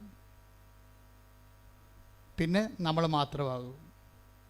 ഈ ഒരു സീൻ ഇതാണ് നമ്മുടെ ഒരു കാലത്തെ. ഇവിടെ നിൻ്റെ ദൈവം മാത്രമേ കൊണ്ടാകത്തുള്ളൂ. ഇത് നമ്മൾ ട്രെയിൻ ചെയ്യണം നമ്മളെ തന്നെ. ഇന്നല്ലെങ്കിൽ നാളെ ഏതെങ്കിലും രീതിയിൽ ഭാര്യയോ ഭർത്താവോ അഭിമുഖീകരിക്കേണ്ട ഒരു ടൈമാണ്. നീയും നിൻ്റെ ദൈവവും മാത്രം. ഈ കാലത്ത് ദൈവത്തിൽ നിന്നെ കമ്മ്യൂണിക്കേറ്റ് ചെയ്യാൻ കഴിയണം. എന്നാൽ നീ രക്ഷപ്പെട്ടു. എന്നാൽ സ്വർഗത്തിൽ നിന്നെ കമ്മ്യൂണിക്കേറ്റ് ചെയ്യാൻ പറ്റും. ഈ കാലത്ത് ഇപ്പം ജിഷ്മയുടെ വിഷയം എന്താണ്? അവളുടെ എല്ലാവരും പിരിഞ്ഞു പോയി, ജോലിയുമില്ല, അവൾ 0 ആയിരിക്കുകയാണ്. അപ്പോൾ എന്താ പറയണത്? ചിലർക്ക് സംബന്ധിച്ചിടത്തോളം ആ സമയം ആമോസിൻ്റെ 8:12 സമയമാണ്. എന്താണ്? കടൽ മുതൽ കടൽ വരെ, കടൽ മുതൽ കടൽ വരെയും വടക്ക് മുതൽ കടൽ മുതൽ കടൽ വരെയും, കടൽ മുതൽ കടൽ വരെയും വടക്ക് മുതൽ കിഴക്ക് വരെയും, വടക്ക് മുതൽ കിഴക്ക് വരെയും അലഞ്ഞു നടക്കും. കർത്താവിന്റെ വചനം തേടി അവർ ഉഴലുമെങ്കിലും കണ്ടെത്തുകയില്ല. ഇപ്പോൾ വടക്ക് മുതൽ കിഴക്ക് വരെ എന്ന് പറഞ്ഞത് ഇസ്രയേലിൻ്റെ ഒരു ജിയോഗ്രഫിക്കൽ അവർക്ക് പടിഞ്ഞാറ് ഇല്ല. ശരിക്കും പറഞ്ഞാൽ വളരെ കുറച്ച് സ്ഥലമേ ഉള്ളൂ. ആൾപ്പാർപ്പുമില്ല. അതൊക്കെ കിഴക്കുണ്ട്. വടക്കും ആൾക്കാരുണ്ട്, കിഴക്കും ആൾക്കാരുണ്ട്. അപ്പോൾ ഈ ആൾക്കാരുടെ എല്ലാ കൂട്ടത്തിൽ ഇവൻ അലഞ്ഞു നടക്കുന്ന ഒരു കാലം ഉണ്ടാവും. ആൾക്കാരുടെ കൂട്ടത്തിൽ ഇവൻ അലഞ്ഞു നടക്കും. ഒരാൾക്കാരും പക്ഷേ ഇവിടെ ഉണ്ടാകത്തില്ല. അതാണ് പറഞ്ഞത്, ആരുമില്ല. ജനക്കൂട്ടത്തിലൊക്കെ എൻ്റെ ബന്ധുക്കളെ സ്വന്തപ്പെട്ടവരുടെയൊക്കെ സഹായത്തിലൊക്കെ ഞാൻ അലഞ്ഞു നടന്നു. പക്ഷേ എനിക്കാരുമില്ല. എന്ത് സംഭവിച്ചിരിക്കണത്? കടൽ മുതൽ കടൽ വരെയും വടക്ക് മുതൽ കിഴക്ക് വരെയും നീ ഉഴലും, എങ്കിലും കണ്ടെത്തുകയില്ല. അപ്പം ഒന്നും കാണാൻ ഇവിടെയാണ്. ഇതാണ് ഒരു സ്പിരിച്വൽ ട്രാജഡി എന്ന് പറഞ്ഞ കാര്യം. ഈ ഒരു വിഷയത്തിൽ കണ്ടെത്താത്തത് എന്തുകൊണ്ടാണ്? നമ്മളുടെ ഒരു മസിൽ പവർ കൊണ്ടോ ഒരു ബുദ്ധി കൊണ്ടോ ഒരു ബന്ധം കൊണ്ടോ കണ്ടെത്താവുന്നൊരു മേഖല അല്ല ഇത്. അതുകൊണ്ടാണ് ജെറമിയ പറയണത് ദൈവം തന്നെ ഈ സമയത്ത് ഇനിഷ്യേറ്റീവ് എടുക്കേണ്ടി വരും. നമുക്ക് ചെയ്യാൻ പറ്റത്തില്ല. അപ്പം നമുക്ക് ശ്വാസം കിട്ടാതെ വരുമ്പോൾ നമ്മളെന്ത് ചെയ്യും? വെന്റിലേറ്റർ വെക്കും അല്ലേ? നമുക്ക് ശ്വാസം എടുക്കാൻ പറ്റത്തില്ല. ശ്വാസം എടുക്കാൻ പറ്റാതെ വരുമ്പോൾ വെന്റിലേറ്റർ വെച്ച് കൊടുക്കും ശ്വസിക്കാൻ വേണ്ടി. അതുപോലെ നമുക്ക് ദൈവത്തെ കണ്ടെത്താൻ പറ്റാതെ വരുമ്പോൾ ദൈവം എന്തു ചെയ്യും? ദൈവത്തിൻ്റെ ഓൺലൈനിൽ ആ ഗ്രീൻ ചാനലിലുള്ള ആളാണ്, നേരത്തെ ആസ്തിയുള്ള ആളാണെങ്കിൽ എന്തു ചെയ്യും? ജെറമിയ 29:14 വർക്കൗട്ട് ചെയ്യും. എന്താണ്? നിങ്ങൾ പറഞ്ഞേ, എന്നെ കണ്ടെത്താൻ ഞാൻ ഇടയാക്കും. അപ്പൊ ഇങ്ങനെയുള്ള 0 അവറിൽ ദൈവം തന്നെ ഇനിഷ്യേറ്റീവ് എടുക്കും. അങ്ങനെ ഇനിഷ്യേറ്റീവ് എടുക്കണമെങ്കിൽ എന്ത് ചെയ്യണം? നല്ല കാലത്ത് ദൈവത്തെ മറക്കാതെ ജീവിക്കണം. പിടിയിട്ടില്ലേ? Message is clear. നല്ല കാലത്ത് ഒരുമാതിരിപ്പെട്ട വലിയ കുഴപ്പമില്ലാത്ത കാലത്ത് നിങ്ങൾ ഉഴപ്പ് കാണിക്കാതെ നടത്താം. മനസ്സിലായില്ലേ? കുഴപ്പമില്ലാത്ത കാലത്ത് കുടുംബപ്രാർത്ഥന ഇല്ലാതെ തിയേറ്ററിൽ സിനിമയിലൊക്കെ ഇപ്പോൾ ഒളിച്ചിരുന്ന് കഴിഞ്ഞാൽ ഇന്നല്ലെങ്കിൽ നാളെ പിടി വീഴുമെന്ന കാര്യം ഒരു ഉറപ്പാണ്. എന്താ? നിങ്ങൾ പോക്കൃത്തരം കാണിച്ചില്ല. നിങ്ങൾക്ക് നല്ല കാലത്ത് നിങ്ങൾ കുടുംബപ്രാർത്ഥന ഇല്ല, ഓരോരോ കാര്യം പറഞ്ഞ് ഇവർ വന്ന് ബന്ധുക്കൾ വന്ന് എന്നൊക്കെ പറഞ്ഞുകൊണ്ട് നിങ്ങൾ കുടുംബപ്രാർത്ഥനയിലൊക്കെ ഉഴപ്പിക്കഴിഞ്ഞാൽ നിങ്ങൾ അപ്പം തന്നെ ടാർഗറ്റായി, ബ്രാൻഡഡായി. അങ്ങനെ ചെയ്താൽ നിങ്ങൾ അനുദപിക്കാൻ മുന്നോട്ട് പോകാൻ പറ്റത്തില്ല നിങ്ങൾക്ക്. അപ്പോൾ അത് നിങ്ങൾക്ക് നല്ല നട്ടെല്ലുണ്ടാകണം. എന്താ കാര്യം? എന്തെല്ലാം പ്രശ്നമുണ്ടാകും, ഏതെല്ലാം എംബ്രാം വന്നാലും ശരി, കർത്താവിൻ്റെ സമയം ഞാൻ നഷ്ടപ്പെടുത്തത്തില്ല. അവിടെ കോംപ്രമൈസ് ഒത്തുതീർപ്പ് ചെയ്യത്തില്ല. പ്രാർത്ഥിച്ച്, കർത്താവേ എന്റെ ജീവിതത്തിലെ എന്ത് തിരക്ക് വന്നാലും എത്ര വലിയ ആൾക്കാരുമായി കണ്ടുമുട്ടേണ്ടി വന്നാലും എന്റെ പ്രാർത്ഥനാ സമയം ഡാമേജ് ആകാതിരിക്കാൻ എന്നെ അഭിഷേകം ചെയ്യണം.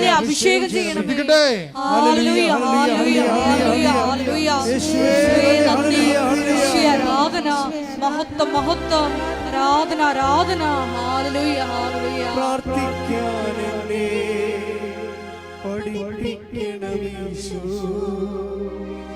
പ്രാർത്ഥന വരമെന്നിൽ നൽകണമീശോ, പ്രാർത്ഥിക്കാനെന്നെ പഠിപ്പിക്കണമീശോ,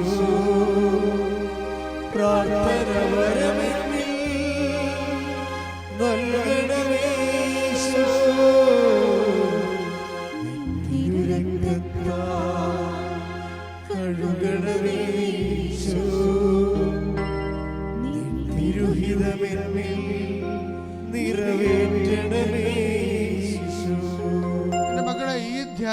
വളരെ ശ്രദ്ധയോടെ നിങ്ങൾ പങ്കെടുക്കേണ്ടതാണ്. എന്താ പ്രശ്നം വെച്ച് കഴിഞ്ഞാൽ, ഇനി നമ്മളുടെ ഒരു ടൈമിൽ ഈ പറഞ്ഞ ക്ലേശകാലത്ത് നമുക്ക് ദൈവത്തെ അന്വേഷിച്ച് പോകുന്നതിന് പരിമിതികളുണ്ട്. കാര്യം എന്താ, നമുക്ക് കുഞ്ഞിന് ആശുപത്രിയിലാണ്, കുഞ്ഞിന് രോഗമാണ്, അത് വെന്റിലേറ്ററിലാണ്, ഡോക്ടർ ഡേറ്റ് പറഞ്ഞിരിക്കുന്നു. നമുക്ക് അതിന് ഡോക്ടർ ആശുപത്രിക്കാർ പറഞ്ഞ പൈസ കൊടുക്കാതെ നമുക്ക് പൈസയില്ല, പൈസയ്ക്ക് വേണ്ടി നമ്മൾ തിണ്ടി നടക്കുന്നു, കിട്ടുമോ ഇല്ലെന്ന് അറിയത്തില്ല.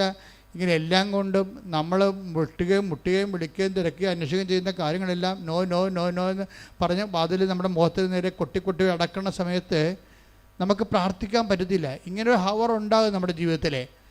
ആ സമയത്ത് നമ്മൾ ദൈവത്തെ തിരക്കി നടക്കാൻ പറ്റാത്തൊരു സമയമാണത്. ആ സമയത്തുള്ള പ്രൊവിഷൻ എന്താണ്? ദൈവം നമ്മളെ തിരക്കി വരണം. മനസ്സിലായില്ലേ? ദൈവം നമ്മളെ തിരക്കി വരണമെന്നുണ്ടെങ്കിൽ ദൈവത്തിന് നീ പ്രിയപ്പെട്ട വ്യക്തിയാകണം. അല്ലെ ദൈവത്തിന് എന്ത് കാര്യം ഈ മരപ്പെട്ട നടക്കാൻ? പല കാര്യമുണ്ടോ? അത് നിങ്ങൾ ചിന്തിക്കണം. നമുക്ക് ദൈവത്തെ തിരക്കി പോകാൻ പറ്റാത്ത, ദൈവത്തെ കണ്ടുപിടിക്കാൻ പറ്റാത്ത അവസ്ഥയാണ് വരണ സമയത്ത് പിന്നെ ഒരു ഓപ്ഷൻ സാധ്യതയുള്ള എന്താണ്? ദൈവം നമ്മളെ കണ്ടുപിടിക്കണം. ദൈവം നമ്മളെ കണ്ടുപിടിക്കണമെങ്കിൽ എന്ത് ചെയ്യണം? അതാണ് ജെറമ്യ 29:14 പറയണത്. എന്താ പറയണത്? നിങ്ങൾ എന്നെ കണ്ടെത്താൻ ഞാൻ ഇടയാക്കുമെന്ന് കർത്താവ് അരുളിച്ചെയ്യുന്നു. അപ്പൊ ദൈവം തന്നെ ഇടയാക്കിയാലേ നമുക്ക് ദൈവത്തെ കണ്ടെത്താൻ പറ്റത്തുള്ളൂ. അതാണ് ഒരു സിറ്റുവേഷൻസ്. പക്ഷേ ദൈവം നിങ്ങളെ കണ്ടെത്താൻ ദൈവം തന്നെ ഇനിഷ്യേറ്റീവ് എടുക്കണമെന്നുണ്ടെങ്കിൽ നിങ്ങൾ ആരായിരിക്കണം? നിങ്ങളെ ദൈവത്തിന് നഷ്ടപ്പെടാൻ പാടില്ലാത്ത വ്യക്തിയായി മാറണം. പ്രഷ്യസ് ആയിരിക്കണം. നിങ്ങളെ പ്രഷ്യസ് ആയിട്ടുള്ള നിങ്ങളെ പട്ടിക്കാട്ടത്തിൻ്റെ വില നിങ്ങൾക്ക് ഇല്ലയെന്നുണ്ടെങ്കിൽ ദൈവത്തിന് എന്തിനാണ് ഈ പട്ടിക്കാട്ടത്തിന് പുറകെ നടക്കാൻ പല കാര്യമുണ്ട്. അത് വളരെ സീരിയസ് ആണ്. നിങ്ങളൊരു തങ്കക്കട്ടയായി മാറണം, അല്ല പട്ടിക്കാട്ടമായിട്ടൊരു കാര്യമില്ല. അങ്ങനെ വരുമ്പോൾ ദൈവത്തെ നിങ്ങൾ തിരക്കി നടക്കേണ്ട കാര്യമില്ല. പട്ടിക്കാട്ടത്തിന് പുറകെ വല്ലതും തിരക്കി നടക്കുക. വെയിലിരിക്കണ പാമ്പിനെ ആരാ എടുത്ത് തുളവെക്കാൻ പോണത്? നടക്കത്തില്ല. അപ്പം നിങ്ങൾ പ്രഷ്യസായ മാത്രമേ നിങ്ങളുടെ ക്ലേശകാലത്ത് ദൈവം നിങ്ങളെ അന്വേഷിച്ച് വരാൻ പറ്റത്തുള്ളൂ. എന്താ കാര്യം? നിങ്ങൾക്ക് ദൈവത്തെ നിങ്ങളെ നഷ്ടപ്പെടാൻ പാടില്ല. അതിനെന്ത് ചെയ്യണം? നിങ്ങളുടെ നല്ല കാലത്ത് നിങ്ങൾ ദൈവത്തിന് വേണ്ടി മറക്കാതെ ബന്ധുക്കളെ സ്വന്തപ്പെട്ടവരെക്കാൾ ഉപരി ദൈവത്തിന് പ്രാധാന്യം കൊടുത്തുകൊണ്ട് ജീവിക്കണം. കൈയടിച്ച് സ്തുതിക്കട്ടെ.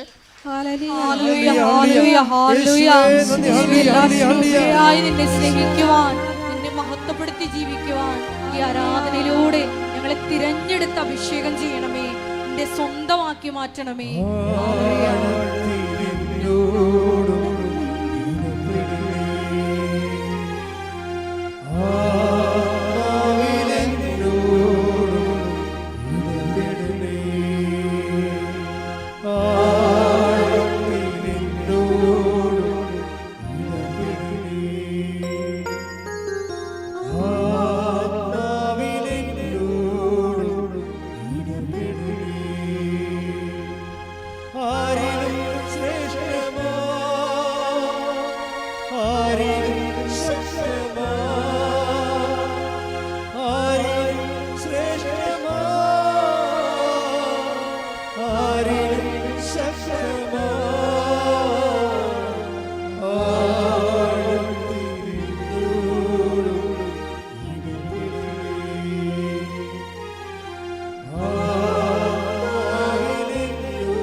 റിലേഷൻ ആൻഡ് സ്പിരിച്വാലിറ്റിയിലേക്ക് വരുമ്പോൾ ഒരു വ്യക്തിയാണ് ദൈവം എന്നുള്ള വിഷയത്തിന് മിഴിവ് കൂടുതൽ കിട്ടുന്നുണ്ട്.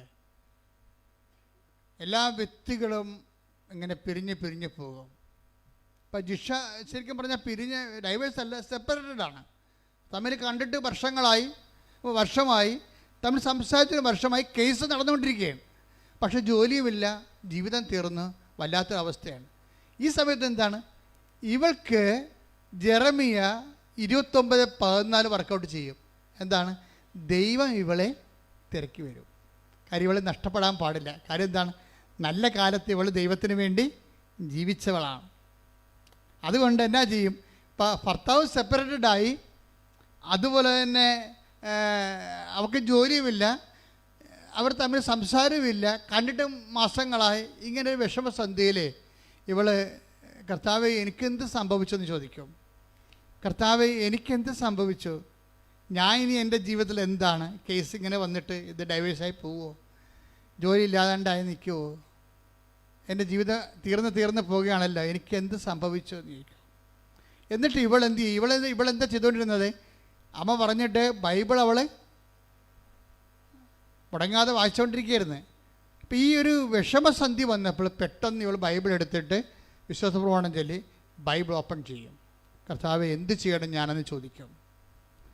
അപ്പോൾ എന്ത് ചെയ്യണം ഞാനെന്ന് ചോദിക്കുമ്പോഴേ ശരിക്കും പറഞ്ഞാൽ എന്താണ്, അതിന് മറുപടി പറയും ദൈവം. ചിലരോട് മറുപടി പറയത്തില്ല, ചിലരോടും ദൈവം മിണ്ടത്തില്ലല്ലോ, ബൈബിൾ തുറന്നാലും ഒന്നും മനസ്സിലാകത്തില്ല. അത് ആമോസ് 8:12 എന്താണ്? കടലെല്ലാം ഞാൻ അന്വേഷിച്ചു, വടക്കും കിഴക്കും അന്വേഷിച്ചു, ഒന്നും ഞാൻ കണ്ടില്ലെന്ന് പറയണത് വെച്ചാൽ എന്നോട് ഒരു വചനവും എനിക്ക് കിട്ടിയില്ലെന്ന് പറയുന്നത് എന്താണ്? നിങ്ങളുടെ ആസ്തി ഭദ്രത ഇല്ല. പക്ഷേ ഇവളങ്ങനെയല്ല, ഇവൾക്ക് ആസ്തി ഭദ്രതയുണ്ട്. ഈ ഉടമ്പടി ഞങ്ങൾ എപ്പോഴും നിങ്ങളോട് പറയും, നിങ്ങൾ ആസ്തി ഉണ്ടാക്കാനുള്ള സമയമാണ്, രോഗികളെ കാണണം. അപ്പോൾ കഴിഞ്ഞ ദിവസങ്ങളൊക്കെ ഉള്ള സാക്ഷ്യങ്ങൾ എന്താണ്? എനിക്ക് വേണമെങ്കിൽ ഹോട്ടലിൽ നിന്ന് ചോറ് വാങ്ങിച്ച് കൊടുക്കാമായിരുന്നു, ഞാൻ കൊടുത്തില്ല. ഞാൻ അവിടുത്തെ പോയി അരിയും കറിയും സാധനങ്ങൾ വാങ്ങിച്ച് അവിടെ അടുക്കളയിൽ പോയി ആ ഓൾഡ് മാൻ ആൾക്കാർ താമസിക്കുന്ന അടുക്കളയിൽ പോയി അവിടെ കൂടെ ഇരുന്നുകൊണ്ട് അരി വെച്ച് ഊണാക്കി കറിയാക്കി ഞാൻ അവർക്ക് വിളമ്പി കൊടുത്തു. എന്താ കാര്യം? കർത്താവിനെ പ്രതിയാണ്. എനിക്ക് വേണമെങ്കിൽ ഹോട്ടലിൽ നിന്ന് മുടക്കി കാശ്, അപ്പം ഹോട്ടലിൽ നിന്ന് വാങ്ങിച്ച് ചോറ് കൊടുക്കുമായിരുന്നു, നിസ്സാര കാര്യമായിരുന്നു. അപ്പം ഞാൻ ചെയ്യാതെ കർത്താവിന് വേണ്ടി ഞാനത് ചെയ്തു. അപ്പോൾ എന്താ? ആസ്തി കൂടുകയാണ്.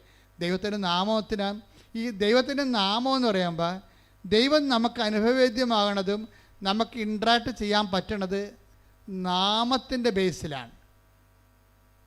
അതായത് നമ്മുടെ മുമ്പിലുള്ളത് ടാഞ്ചിബിളായിട്ടുള്ളത് നാമമാണ്. ഈ നാമത്തെ ഇപ്പം നമ്മളൊരു സൽപ്രവൃത്തി ചെയ്യുമ്പോൾ നമ്മൾ ആരുടെ നാമത്തിലാണ് ചെയ്യണത്? ഈശോയുടെ നാമത്തിലെ. അപ്പോൾ ദൈവത്തിൻ്റെ കൃപയെല്ലാം, ക്രിസ്തു നേടിയ കൃപയെല്ലാം ഈ ക്രിസ്തു, ഇപ്പം നമ്മൾ കണ്ട ഒരു ഐക്കൺ, മൊബൈലിൽ ഒരു ഐക്കൺ നമ്മൾ ടച്ച് ചെയ്ത് കഴിഞ്ഞാൽ ആ ഐക്കണിലുള്ള മുഴുവൻ സംഭവങ്ങളും നമുക്ക് കിട്ടും. അതുപോലെ ക്രിസ്തു ഒരു ഐക്കണായിരിക്കുന്നത് നാമത്തിലാണ്. അതുകൊണ്ടാണ് ഈശോ പറഞ്ഞത്, എൻ്റെ നാമത്തിൽ നിങ്ങളൊരു ഗ്ലാസ് പച്ചവെള്ളം കൊടുത്താൽ ഞാനതിന് പ്രതിഫലം നൽകും. ഈ ക്രിസ്തു ഈ പാപത്തിന് പരിഹാരം ചെയ്ത് പിതാവിൻ്റെ തിരുമനസ്സ് നിറവേറ്റി കഴിഞ്ഞപ്പോൾ പിതാവ് ക്രിസ്തുവിൻ്റെ നാമത്തെ മഹത്വപ്പെടുത്തി. അതുകൊണ്ടാണ് ഈശോ പറയുന്നത് 17:4 യോഹന്നാനിലെ, പിതാവേ ഭൂമിയിൽ ഞാൻ അങ്ങയെ മഹത്വപ്പെടുത്തി, അങ്ങേ പക്കൽ എന്നെ മഹത്വപ്പെടുത്തണമേ. അതിൻ്റെ കൂടെ തന്നെ കിടക്കുന്നുണ്ട് അങ്ങയുടെ നാമത്തെ മഹത്വപ്പെടുത്തണമേ എന്ന്. അത് ഇടിമിന്നൽ പോലെ കർത്താവ് പീഡാനുഭവങ്ങളുടെ ഒരു മുന്നാസ്വാദനം പോലെ അനുഭവം കാണുമ്പോൾ ഈശോ പറയും, പിതാവേ അങ്ങയുടെ നാമത്തെ മഹത്വപ്പെടുത്തണമേ. അപ്പോൾ യേശുക്രിസ്തുവിൻ്റെ ദൗത്യം ചെയ്യാൻ യേശുക്രിസ്തുവിനെ ശക്തീകരിക്കുമ്പോൾ ഓട്ടോമാറ്റിക്കായിട്ട് സംഭവിക്കുന്നത്, യേശുക്രിസ്തുവിൻ്റെ നാമത്തിൻ്റെ മഹത്വം സംഭവിക്കുമ്പോൾ ഓട്ടോമാറ്റിക്കായിട്ട് പിതാവിൻ്റെ നാമത്തെ മഹത്വപ്പെടുത്തുന്നത് പിതാവും യേശുക്രിസ്തുവും പരിശുദ്ധാത്മാവും ഒന്നായത് കൊണ്ടാണ്. ഒരേ സമയം തന്നെ 3 വ്യക്തികളായിരിക്കുകയും സത്തയിൽ ഒന്നായിരിക്കുകയും ചെയ്യുമ്പോൾ അതെല്ലാം വർക്കിംഗ് കണ്ടീഷൻ ആകുന്നത് നാമത്തിൻ്റെ ബേസ്മെൻറ്റിലാണ്. ശ്രുതികട്ട ഹല്ലേലൂയ. ഹല്ലേലൂയ, ഹല്ലേലൂയ, ഹല്ലേലൂയ, ഹല്ലേലൂയ, നന്ദി, ഹല്ലേലൂയ, ഹല്ലേലൂയ, സൽപ്രവൃത്തികളിലൂടെ എല്ലാം അങ്ങയുടെ നാമത്തെ മഹത്വപ്പെടുത്തി മുന്നേറുവാൻ ഈ ആരാധനയിലൂടെ കൃപയാകണമേ.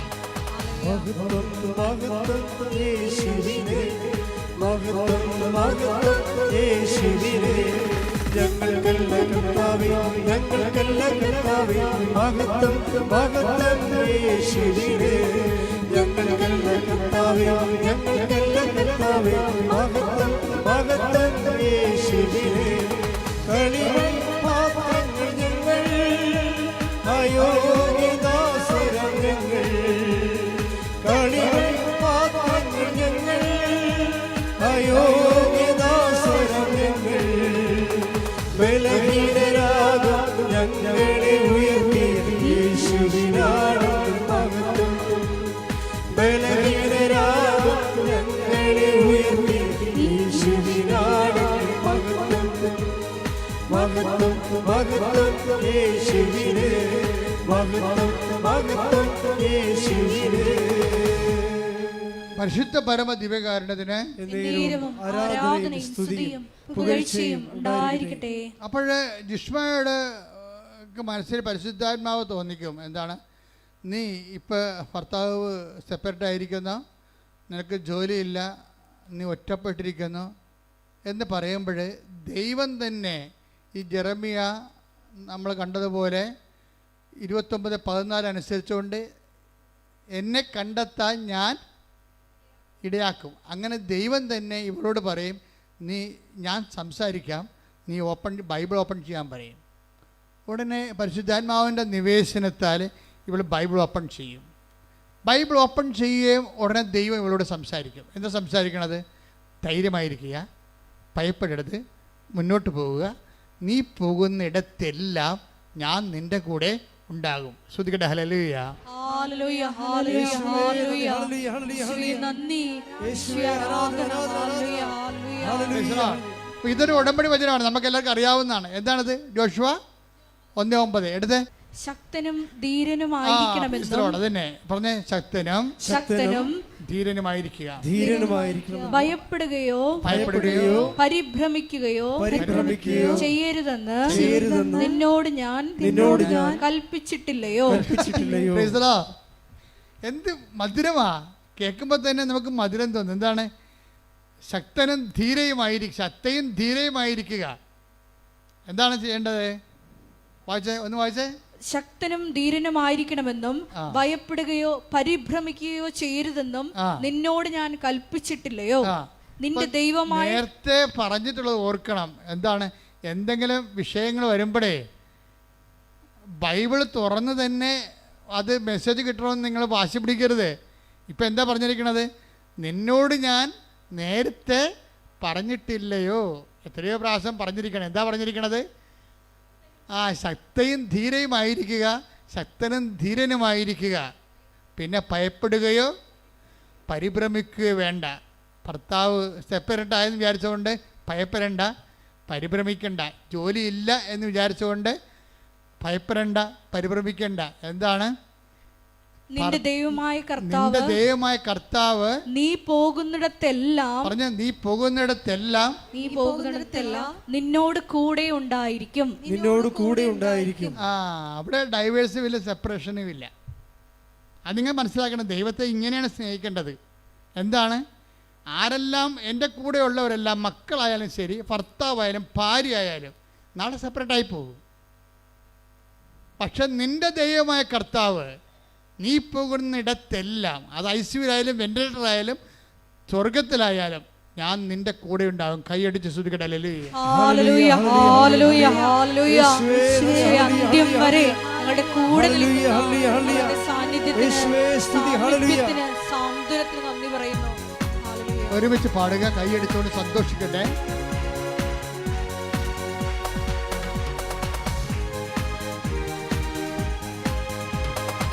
എനിക്കായി കരുതുന്നവൻ, ഭാരങ്ങൾ വഹിക്കുന്നവൻ, എനിക്കായി കരുതുന്നവൻ, ഭാരങ്ങൾ വഹിക്കുന്നവൻ, എന്നെ കൈവിടാത്തവൻ, യേശുവിൻ കൂടെയുണ്ട്. എന്നെ കൈവിടാത്തവൻ, യേശുവിൻ കൂടെയുണ്ട്.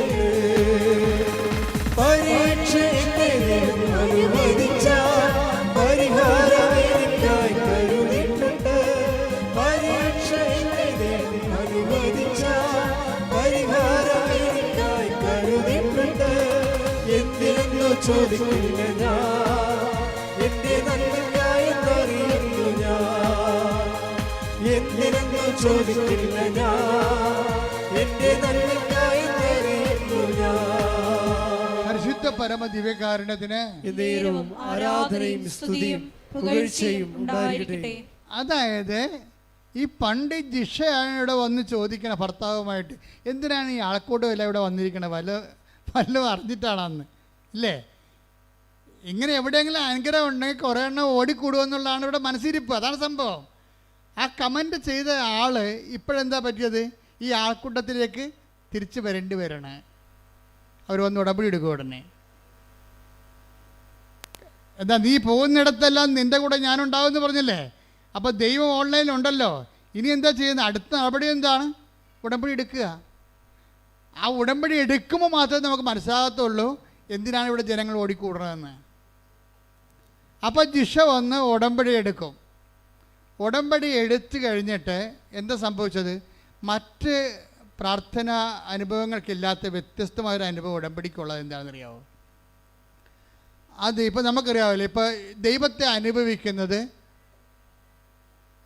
ബൈബിളിൽ പഞ്ചേന്ദ്രിയങ്ങളിലൂടെ അനുഭവിക്കണം. പലരും പല അനുഭവങ്ങളുണ്ട്. മനധ്യാനത്തിലുണ്ട്, ആന്തരികമായ അനുഭവങ്ങളുണ്ട്, അതേത്തെ പിന്നെ ആന്തരിക ധ്യാനാനുഭവങ്ങളുണ്ട്.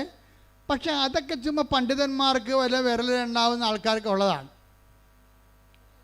ഈ വിരലിലുണ്ടാവുന്ന പണ്ഡിതന്മാർ ആരെങ്കിലും അതിൽ എത്ര പേര് കർത്താവിന് വേണ്ടി മിഷൻ പ്രവർത്തനം ചെയ്തിട്ടുണ്ട്, എത്ര പേര് കർത്താവിന് വേണ്ടി മരിച്ചിട്ടുണ്ട്, എത്ര പേര് സുവിശേഷ സാക്ഷ്യം വഹിച്ചിട്ടുണ്ട് ചോദിച്ചു കഴിഞ്ഞാൽ പരിങ്ങലായി പോകും. പക്ഷേ സാധാരണ മനുഷ്യൻ്റെ അനുഭവം എന്താണ്? അവൻ ടാഞ്ചിബിളായിട്ടാണ്. അപ്പോസ്തലന്മാരുടെ അനുഭവമാണ് അവർക്കുള്ളത്. എന്താണ്? ഞങ്ങൾ കണ്ണുകൊണ്ട് കണ്ടത്. Take the word of God. 1 യോഹന്നാൻ 1:1. 1 യോഹന്നാൻ 1:1. ആദ്യം മുതൽ ഉണ്ടായിരുന്നതും ഞങ്ങൾ കേട്ടതും സ്വന്തം കണ്ണുകൊണ്ട് കണ്ടതും സൂക്ഷിച്ചു വീക്ഷിച്ചതും കൈകൊണ്ട് സ്പർശിച്ചതുമായ ജീവന്റെ വചനത്തെ ഞങ്ങൾ അറിയിക്കുന്നു. അപ്പോസ്തലന്മാരുടെ അനുഭവം തന്നെ എന്താണ്? കണ്ണുകൊണ്ട് കണ്ടത്. പറഞ്ഞേ. കണ്ണുകൊണ്ട് കണ്ടത്, ചെവികൊണ്ട് കേട്ടത്, കൈകൊണ്ട് സ്പർശിച്ചത്. ഇപ്പോഴും 2 അവയവം പുറത്തായി പോയി. എന്തൊക്കെയാണ്? മൂക്കും നാക്കും. പക്ഷെ ഉടമ്പടി എടുക്കുമ്പോൾ ജിഷയ്ക്ക് എന്താ സംഭവിക്കണമെന്ന് അറിയാവോ? ഉടമ്പടി എടുത്ത് വീട്ടിൽ ചെന്നപ്പോൾ എന്ത് പറ്റി? പ്രാർത്ഥിക്കാൻ വേണ്ടി മുട്ടുകുത്തിയപ്പോൾ തന്നെ അമ്മയും ജിഷയും പരസ്പരം നോക്കാൻ തുടങ്ങി. അപ്പം അമ്മ ചോദിച്ച്, എടി മുല്ലപ്പൂവിൻ്റെ മണം വരുന്നുണ്ടാ? ആ ഉണ്ടമ്മേ. അപ്പം 2 പേരും അഭിഷേകത്തിലായി. അമ്മ അവിടെ വന്ന്. അപ്പം അനിയത്തി പുറകിരുന്നുണ്ട് പ്രാർത്ഥിക്കുന്നുണ്ട്. അവൾക്ക് സങ്കടമായി. നിങ്ങളുടെ 2 അമ്മ വന്നല്ല, എൻ്റെ അടുത്ത് മാത്രം വന്നില്ല എന്ന് പറയുകയും ഇടിച്ചു കുത്തി മൂക്കിലേക്ക് ഈ സുഗന്ധാഭിഷേകം കയറിപ്പോകും. അവർക്ക് 3 പേർക്കും ആ സാക്ഷ്യം നിങ്ങൾ കേൾക്കണം. ശരിക്കും പറഞ്ഞാൽ അതായത് നമ്മൾ മുല്ലപ്പൂ എന്നൊക്കെ പറയുമ്പോൾ ആൾക്കാർക്ക് അറിയാവുന്ന മുല്ലപ്പൂ ആണെന്ന് പറഞ്ഞ് നിർബന്ധമില്ല. നമുക്ക് പരിചയമുള്ള സ്മെല്ല് ഈ ബ്രെയിനിലെല്ലാം സേവ് ആണല്ലോ. കാര്യം അതെന്താ വെച്ചാൽ ഇതൊരു സ്മെല്ലിംഗ് എന്ന് പറയുന്ന സംഭവം. മൂക്ക് ഒരു ഈ ഘ്രാണയന്ത്രം എന്ന് പറഞ്ഞാൽ ഇത് ശരിക്കും പറഞ്ഞാൽ ദൈവാനുഭവത്തിൻ്റെ ഒരു 4ാം ഇന്ദ്രിയമായിട്ട് വർക്കൗട്ട് ചെയ്യുകയാണ്. അത് ഒരാൾക്ക് മാത്രമല്ല. ഇനിയിപ്പം നാക്കുണ്ട്. നാക്കെന്ന് പറയുമ്പോൾ ഈ നാക്ക് പ്രശ്നം എന്ന് വെച്ചാൽ നാക്ക് നമുക്കറിയാം, നമ്മുടെ ഈ നാക്കല്ല അവിടെ ഉദ്ദേശിക്കുന്നത്. കർത്താവ് എത്ര നല്ലവനെന്ന് take the word of God. ശ്രുതികട്ടെ. ഹല്ലേലൂയ, ഹല്ലേലൂയ, ഹല്ലേലൂയ, ഹല്ലേലൂയ. യേശുവേ നന്ദി. ഹല്ലേലൂയ, ഹല്ലേലൂയ. യേശുവേ സ്തുതി. ഹല്ലേലൂയ, ഹല്ലേലൂയ. സങ്കീർത്തനം 34:8. കർത്താവ് എത്ര നല്ലവനെന്ന് രുചിച്ചറിയുവിൻ. പറഞ്ഞേ. കർത്താവ് എത്ര നല്ലവനെന്ന് രുചിച്ചറിയുവിൻ. അപ്പം നമ്മൾ ദൈവത്തെക്കുറിച്ച് ചിന്തിക്കുമ്പോഴും ആലോചിക്കുമ്പോഴും ഒക്കെ നമുക്കല്ലാത്ത ഒരു മധുരം നമുക്ക് ആന്തരികമായ ഈ ആന്തരിക രസനയിൽ അനുഭവപ്പെടും. അത് ഒരു അത്തരം അനുഭവങ്ങളിലേക്ക് നമ്മൾ എത്തപ്പെടാൻ വേണ്ടിയാണ് ദൈവം ഈ ക്രമീകരണങ്ങളൊക്കെ നമ്മുടെ ജീവിതത്തിലെ സമ്മർദ്ദങ്ങളൊക്കെ ചെയ്യണത്. ദൈവത്തെ അനുഭവിക്കാനുള്ള ഇപ്പം തന്നെ കഴിഞ്ഞ ദിവസങ്ങളിൽ ഞാൻ ആദ്യം പറഞ്ഞില്ലേ, ആ സാന്ദ്ര പറഞ്ഞെന്തറിയാമോ? എനിക്കിപ്പോൾ ജവമാലത്തിലുള്ളത് ജിലേബി കഴിക്കണ പോലെയാണെന്ന്. ജവമാല അധികം ചെല്ലാത്ത ആളായിരുന്നു. പക്ഷെ അഭിഷേകം കിട്ടിയ ആളിനെ അഭിഷേകം കിട്ടിയിട്ട് ജവമാല ചെല്ലുമ്പോൾ ആന്തരിക മധുരം വരികയാണ്. എനിക്ക് ഇപ്പം ജപമാല ചെല്ലണത് ജിലേബി കഴിക്കണ പോലെയാണെന്ന്. അത് ഇവള് പറയണത് ബൈബിൾ വായിക്കുമ്പോൾ എനിക്ക് ആന്തരിക അഭിഷേകം കിട്ടുമെന്നാണ്. ഇത് ആന്തരിക രസനയിലുള്ള ആത്മാവിൻ്റെ നാവിലുള്ള ഒരു മധുരമാണ്, ഒരു അനുഭവമാണ് ശരിക്കും. അത് ബൈബിള് പിന്നെ അത് പറയുന്നുണ്ട് മധുരത്തെക്കുറിച്ച്. Take the word of God. അതായത് സങ്കീർത്തനം 19:10 എടുത്ത്. സങ്കീർത്തനം 19:10. അവ പൊന്നിനെയും തങ്കത്തെയും കാൾ അഭികാമ്യമാണ്. അവ തേനിനെയും തേൻ കട്ടയും കാൾ മധുരമാണ്. സങ്കീർത്തനം ദൈവവചനത്തെ അനുഭവിക്കണത് എങ്ങനെയാണ്? അത് തേനിനേക്കാൾ, സങ്കീർത്തനം 19:10 എന്താ പറയണത്? അത് തേനിനേക്കാളും പറഞ്ഞേ, അവ തേനിനേക്കാളും തേൻ കട്ടയേക്കാളും മധുരമുള്ളതാണ്. അപ്പൊ നിങ്ങളുടെ അരമണിക്കൂർ വചനം വായിക്കാൻ അച്ഛൻ പറഞ്ഞില്ലേ? അരമണിക്കൂർ വചനം വായിക്കാൻ പറഞ്ഞതിൻ്റെ കാരണം നിങ്ങൾ 10 കൊല്ലം വായിച്ചിട്ടും വചനം നിങ്ങൾക്ക് തേൻ കട്ടയെ പോലെ മധുരമില്ലെങ്കിൽ നിങ്ങൾ അഭിഷേകത്തിന് വേണ്ടി പ്രാർത്ഥിക്കണം. നിങ്ങളൊരു വർത്തമാന പത്രം വായിക്കണം, ഒരു ബൈബിൾ വായിച്ചിട്ടാണ് നിങ്ങൾക്ക് ആന്തരിക രചനയിൽ ദൈവവചനം മധുരമാകാതിരിക്കണത്. വചനം വായിക്കുന്തോറും നമുക്ക് ഭയങ്കരമായ മധുരിമ, ആന്തരിക മധുരിമ അനുഭവപ്പെടും, സന്തോഷവും. അതുപോലെ തന്നെ വചനത്തിലൂടെ ദൈവം നയിക്കണതും ദൈവത്തിൻ്റെ സ്നേഹം അനുഭവിക്കുന്നതാണ് ഈ മധുരം എന്ന് പറയണത്. അല്ലാതെ പഞ്ചാര എന്ന് പറഞ്ഞിട്ട് നമുക്ക് വായിലിടുമ്പോൾ ഉണ്ടാകുന്ന മധുരമല്ല, ദൈവസ്നേഹമല്ലാതെ അനുഭവിക്കും നമ്മൾ. അപ്പം ദൈവ സ്നേഹമായതുകൊണ്ട് അത് വചനത്തിലൂടെ, വചന വായനയിലൂടെ, വചന നിവർത്തീകരണത്തിലൂടെയൊക്കെ, വചന ധ്യാനത്തിലൂടെ അനുഭവിക്കാൻ എളുപ്പമാണ്. അതിന് ഒരു ഭാരം, ഇപ്പം നമുക്ക് ഒരു മിനിമം ഭാരം ഉണ്ടാവുമല്ലോ. ഇപ്പോൾ ഒരു വിമാനം 700 യാത്രക്കാരെയും കൊണ്ട് റൺവേയിലൂടെ ഇങ്ങനെ ഓടിപ്പോകുമ്പോൾ നല്ല അതിൻ്റെ സ്പീഡ് 200 കിലോമീറ്ററാക്കി, പിന്നെ 300 കിലോമീറ്ററാക്കി, പിന്നെ 400 കിലോമീറ്ററാക്കി, 450 കിലോമീറ്റർ സ്പീഡാകുമ്പോൾ അവരുടനെ എൻ്റെ ചിറക് ഇങ്ങനെ അങ്ങോട്ട് നമുക്ക് വിമാനത്തിരിക്കുമ്പോൾ അറിയാൻ പറ്റും. അവ ചിറക് 450 കിലോമീറ്റർ വിമാനം റൺവേയിൽ സ്പീഡായി കഴിഞ്ഞാൽ ചിറക് അവരെങ്ങനെ അഡ്ജസ്റ്റ് ചെയ്ത് ഇങ്ങനെ കാറ്റിനെ ഈ ചിറകിൽ പിടിക്കും. അപ്പോൾ ഈ സാധനം പൊന്തിപ്പോവും. ആ കാറ്റിൽ ചിറകിനെ അവർ പിടിക്കാൻ വേണ്ടി അഡ്ജസ്റ്റ്മെൻറ്റ് അവിടെ ചെയ്തിട്ടുണ്ട്. നമുക്ക് നമ്മളെ വിരിങ്സ് എടുത്ത് നോക്കുമ്പോൾ ഈ ചിറകിങ്ങനെ ഇളകിങ്ങനെ ഇങ്ങനെ കാറ്റിനെ പിടിക്കണ കാണാൻ പറ്റും. അപ്പോഴീ വിമാനം നേരെ പൊന്തി വരും. അപ്പോൾ 750 യാത്രക്കാരുടെ വിമാനത്തിൻ്റെ ടൺ എത്രയാണെങ്കിലും ആ ഭാരം ലഘുവായി മാറും. ആ ഭാരത്തിനെല്ലാം കാറ്റും സ്പീഡും കൂടി താങ്ങി നിർത്തും. ഇതുപോലെ വചനം വായിക്കുന്ന ആദ്യകാലം വായിക്കണ്ട, നാളെ പ്രാർത്ഥിക്കാം, ഇപ്പം പ്രാർത്ഥിക്കണ്ട, പിന്നെ പ്രാർത്ഥിക്കാം. അപ്പോൾ മകൻ അവിടെ ഇരുന്ന് പെരിച്ചാഴി പറയും, അമ്മേ ഒരു കൊന്ത 2 ദിവസം ചെല്ലിയാൽ മതി എന്ന് പറയും. അപ്പം തന്നെ ആ പ്രാർത്ഥനാ പുസ്തകം എടുത്ത് അവനെ തലക്കെട്ടടിക്കണം. അതായത് ഒരു തരം ഫ്രോഡും അക്സെപ്റ്റ് ചെയ്യത്തില്ല. ഇന്നല്ലെങ്കിൽ നാളെ പിടിവീഴും. കാരണം എന്താ, നിങ്ങളെ അതുകൊണ്ട് തന്നെ ശക്തനും ധീരനുമായിരിക്കുക എന്ന് പറഞ്ഞ പോലെ തന്നെ ദൈവദൃഷ്ടിയിൽ സത്യത്തോടെ നിൽക്കാൻ നോക്കണം. സത്യത്തോടെ ദൈവത്തിന് മാത്രം 1-ാം സ്ഥാനം കൊടുത്തുകൊണ്ട് ഇത് പ്രയോറിറ്റി വാല്യൂ. 1-ാമത്തെ കൽപ്പന കവന്നതിനതാണ്, നിൻ്റെ കർത്താവ് ദൈവം, നിൻ്റെ ഭർത്താവല്ല, ഇപ്പം ദൈവം തന്നെ. ആ ദൈവത്തിൻ്റെ ഒപ്പം നിന്നെ വേറെ ആരെയും വെക്കരുത്. അല്ല, നീ ആരെയും കോംപ്രമൈസ് ചെയ്യിക്കരുത്. ആ വിഷയത്തിൽ ആ കളത്തിൽ കയറി കളിക്കാൻ ആരും അനുവദിക്കരുത്. കഴിഞ്ഞ ദിവസങ്ങൾ ഒരു മകന്, പേരെന്നാ, ആശുപത്രിയിൽ കിടന്ന് കുറേ ഒരു നല്ല സാക്ഷ്യം ഉണ്ടായിരുന്നു ഇവിടെ, മറന്നു ഞാൻ പേര്. അപ്പോൾ അയാൾ പറയണത് എന്താ വെച്ച് കഴിഞ്ഞാൽ, എൻ്റെ മകനാണ് എന്നെ ദൈവത്തിനെ ഇപ്പം കാണിച്ചതെന്നാണ് പറയണം.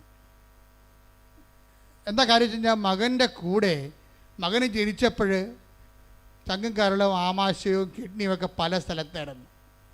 അപ്പോൾ ഡോക്ടർ പല സമയത്ത് ഈ കുഞ്ഞിനെ അബോർട്ട് ചെയ്യാൻ വേണ്ടി, ഇപ്പോൾ ഏതാണ്ട് 95% ആൾക്കാർ, 95,000 ആൾക്കാർ കണ്ടിട്ടുണ്ട്. 1,00,000 ആൾക്കാർ കണ്ടത് ആ സാക്ഷ്യം. എന്നുവെച്ചാൽ ഈ കുഞ്ഞിനെ അബോർട്ട് ചെയ്യാൻ പലപ്പോഴും ഡോക്ടർ പറഞ്ഞു. കാര്യം വെച്ച് കഴിഞ്ഞാൽ ഈ കുഞ്ഞിന് കിഡ്നി ചങ്കിൻ്റെ അകത്തും നെഞ്ചിൻ്റെ അവിടെയും, പിന്നെ അത് ആമാശയില്ല, അത് തൊടേന്ന്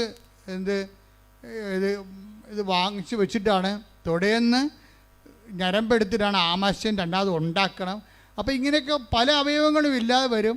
അതുകൊണ്ട് ജനിക്കുമ്പോൾ തന്നെ ഇത് മരിക്കും. നിങ്ങൾ അബോർട്ട് ചെയ്യണം, നല്ലത് മതി. അപ്പൻ അബോർട്ട് ചെയ്യിക്കത്തില്ല. അപ്പൻ അബോർട്ട് ചെയ്യാതെ വിശ്വാസത്തിൽ തന്നെ അപ്പൻ പിടിച്ചു നിൽക്കും. ആ സാക്ഷ്യം നിങ്ങൾ കേട്ടുള്ളവർ ഒന്ന് കൈപൊക്കിക്കേ. അനൂപിൻ്റെ സാക്ഷ്യം. അനൂപ് ഒരു കോംപ്രമൈസ് തയ്യാറാകത്തില്ല.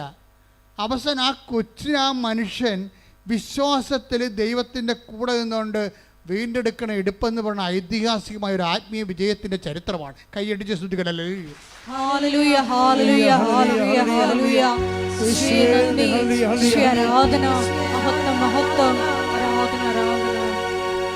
ഇത്ര നല്ല ദൈവത്തോട് ഞാൻ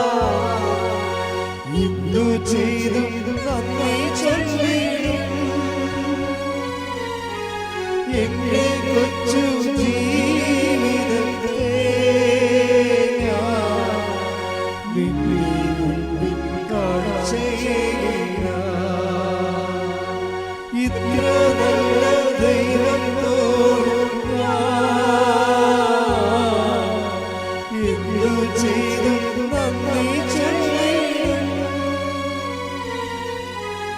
എന്റെ കൊച്ചു ജീവിതത്തെ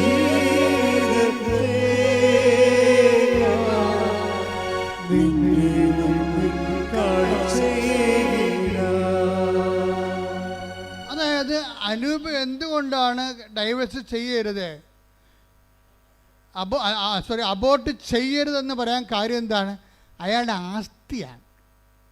അയാൾ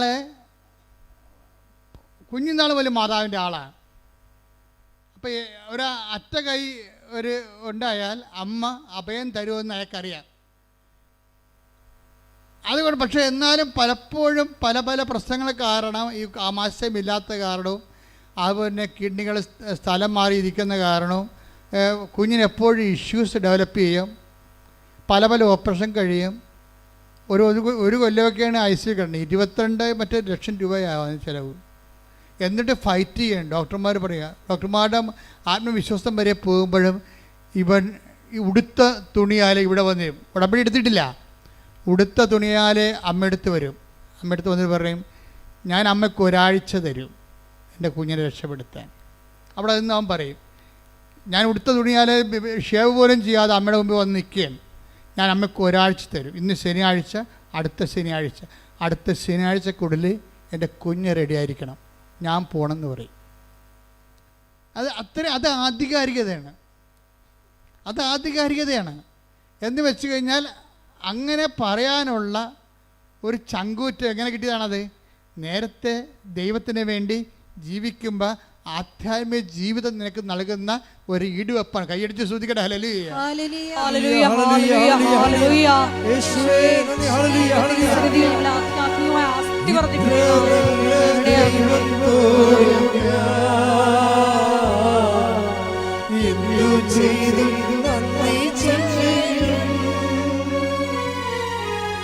എന്റെ കൊച്ചു ജീവിതത്തെ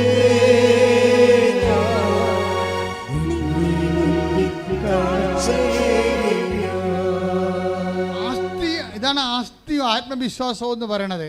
അയാൾ ദൈവത്തെ ഭീഷണിപ്പെടുത്തിയതല്ല, സങ്കടം കൊണ്ട്, തനിക്ക് പറയാനുള്ള അവസാനത്തെ ആളായതുകൊണ്ടും ഇത് കേൾക്കാൻ ബാധ്യതയുള്ള ആളായതുകൊണ്ടും ദൈവപിതാവ് നമ്മളുടെ സങ്കടങ്ങൾക്ക് നമ്മൾക്ക് കൂടെ നിൽക്കാൻ വേണ്ടി ഏൽപ്പിച്ച ആളായതുകൊണ്ടും അമ്മയ്ക്ക് അതിൻ്റെ ഉത്തരവാദിത്തമുള്ളത് കൊണ്ടും ആ ബോധ്യം ഒരു ശിശുവിനെന്ന പോലെ അവന് ഉള്ളത് കൊണ്ടും ദൈവത്തിൻ്റെ സന്നിധിയിൽ അവൻ കുഞ്ഞിനെ സമർപ്പിച്ചുകൊണ്ട് ആ കുഞ്ഞിനെ ജീവനിലേക്ക് കൊണ്ടുവരുന്ന കാഴ്ചയാണ് ആ സാക്ഷ്യം. എന്താ കാര്യം? ഇപ്പം നമ്മൾ കുഞ്ഞ് നോക്കുമ്പോഴേ അവൻ ഓടിക്കളിച്ച് നടക്കണ കാണാം. എത്രയോ പ്രാവശ്യം മരിച്ച കുഞ്ഞിനെയാണിന്ന് അവൻ ഇവിടെ വന്നിട്ട് ഇവിടെ പോലും നിൽക്കാതെ അവൻ ഓടിക്കളിച്ചേക്കും. നമുക്ക് തന്നെ ഈ പറഞ്ഞ കുഞ്ഞാണോ എന്ന് ഓർക്കും. അതുകൊണ്ട് നമ്മൾ സാക്ഷി വിട്ടപ്പോഴേ ആ കുഞ്ഞിൻ്റെ പഴയ അവസ്ഥകളെല്ലാം ഇട്ടിട്ടുണ്ട്. ആ സാക്ഷി വിട്ടപ്പോഴേ അവൻ കരിഞ്ഞു പോയതും കറുത്തിരിക്കണതും അവൻ്റെ 16,000 രൂപ അവൻ്റെ മേത്ത് കിടക്കണതും എല്ലാം സാക്ഷ്യത്തിൽ കിടപ്പുണ്ട്. അവനാണോ ഈ ഓടിക്കളഞ്ഞുകൊണ്ടിരിക്കണത് എന്ന് നമുക്ക് തോന്നിപ്പോകും. എന്ന് വെച്ച് കഴിഞ്ഞാൽ ഇതെല്ലാം പുനഃസ്ഥാപിക്കാൻ നിങ്ങൾക്കറിയാമല്ലോ. ഇപ്പം ജിഷ്മയ്ക്ക് എന്താ സംഭവിച്ചത്? ജിഷ്മയോട് എന്താ പറഞ്ഞത്? എന്നെ കണ്ടെത്താൻ ഞാൻ ഇടയാക്കും എന്ന് പറഞ്ഞിട്ട് അതിൻ്റെ കൂടെ കുറേ സംഭവങ്ങളുണ്ട്. അതെല്ലാം ഉടമ്പടിയുടെ വാഗ്ദാനങ്ങളാണ്. Take the word of God. എന്നെ കണ്ടെത്താൻ ഞാൻ ഇടയാക്കുമെന്ന് കർത്താവ് അരുളിച്ചെയ്യുന്നു. ഞാൻ നിങ്ങളുടെ ഐശ്വര്യം പുനഃസ്ഥാപിക്കും. കൈയടിക്കട്ടെ, ശ്രദ്ധിക്കട്ടെ. ഹല്ലേലൂയ.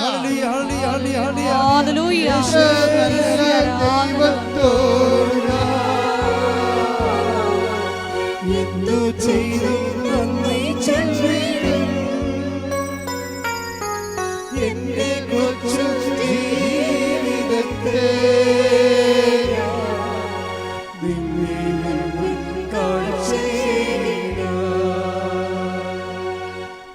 അടുത്ത വചനം വായിച്ചേ. നിങ്ങളെ ചിതറിച്ചിരിക്കുന്ന എല്ലാ സ്ഥലങ്ങളിലും ദേശങ്ങളിൽ നിന്ന് ഞാൻ നിങ്ങളെ ഒരുമിച്ച് കൂട്ടും. Praise the Lord. ഇതെല്ലാം ഉടമ്പടിയുടെ വാഗ്ദാനങ്ങളാണ്. എന്തൊക്കെയാണ് പറഞ്ഞിരിക്കുന്നത്? എന്ന് പറഞ്ഞേ, എന്നെ കണ്ടെത്താൻ ഞാൻ ഇടയാക്കും, ഞാനിടയാക്കും. ഞാൻ നിന്റെ ഐശ്വര്യം പുനഃസ്ഥാപിക്കും. നിന്നെ ചിതറിച്ചിരിക്കുന്ന സ്ഥലത്തിൽ നിന്ന് ഞാൻ നിന്നെ കൂട്ടിച്ചേർക്കും. ആർക്കുള്ള വചനമാണിത്? ഇത് ജിഷ്മക്കുള്ള വചനമാണ്. എന്താ കാര്യം അറിയാവോ? ഉടമ്പടി എടുത്ത് കഴിഞ്ഞപ്പോഴേ അവൾക്ക് ഉടനെ ജോലി കിട്ടി. അത് ജോലിയില്ലായിരിക്കരുന്ന്. അമ്മ ജോലി കൊടുത്തു, ഗവൺമെൻറ് ജോലി കൊടുത്തു. അപ്പോൾ തന്നെ പിടിച്ചു നിൽക്കാനുള്ള ഒരു തറയായി. പിന്നെ ഒരു കൊല്ലം കഴിഞ്ഞപ്പോൾ കേസ് തീർന്നപ്പോൾ എന്നാ പറ്റി? അവർ തമ്മിൽ വീണ്ടും യോജിച്ചു. അതെന്തിൻ്റെ പ്രകാരമാണ്? അത് ഈ ജെറമ്യ 29:14. എന്താ കാര്യം? അതായത് നിങ്ങളെ ചിതറിച്ചിരിക്കുന്ന സ്ഥലത്ത് നിന്ന്, സെപ്പറേറ്റായ സ്ഥലത്ത് നിന്ന് ഞാൻ നിങ്ങളെ ഒരുമിച്ച് കൂട്ടും. നിങ്ങളുടെ ജീവിത പങ്കാളിയോ മക്കളോ ഭർത്താവോ ഭാര്യയോ ആരും നിങ്ങളിൽ നിന്ന് വേർപെട്ടു പോയാലും ഉടമ്പടി പ്രകാരം അവരെ തിരിച്ചു കൊണ്ടുവന്ന് നിങ്ങളെ ഐക്യപ്പെടുത്താൻ ദൈവം നിങ്ങളെ കാത്തിരിക്കുന്നു. ശ്രദ്ധിക്കട്ടെ.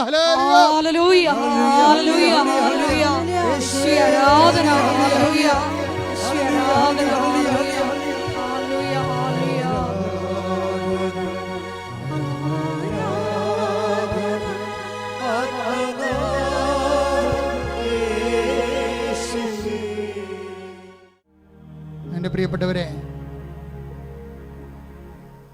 ഉടമ്പടിയിലെ ഏറ്റവും വലിയ കാതലായ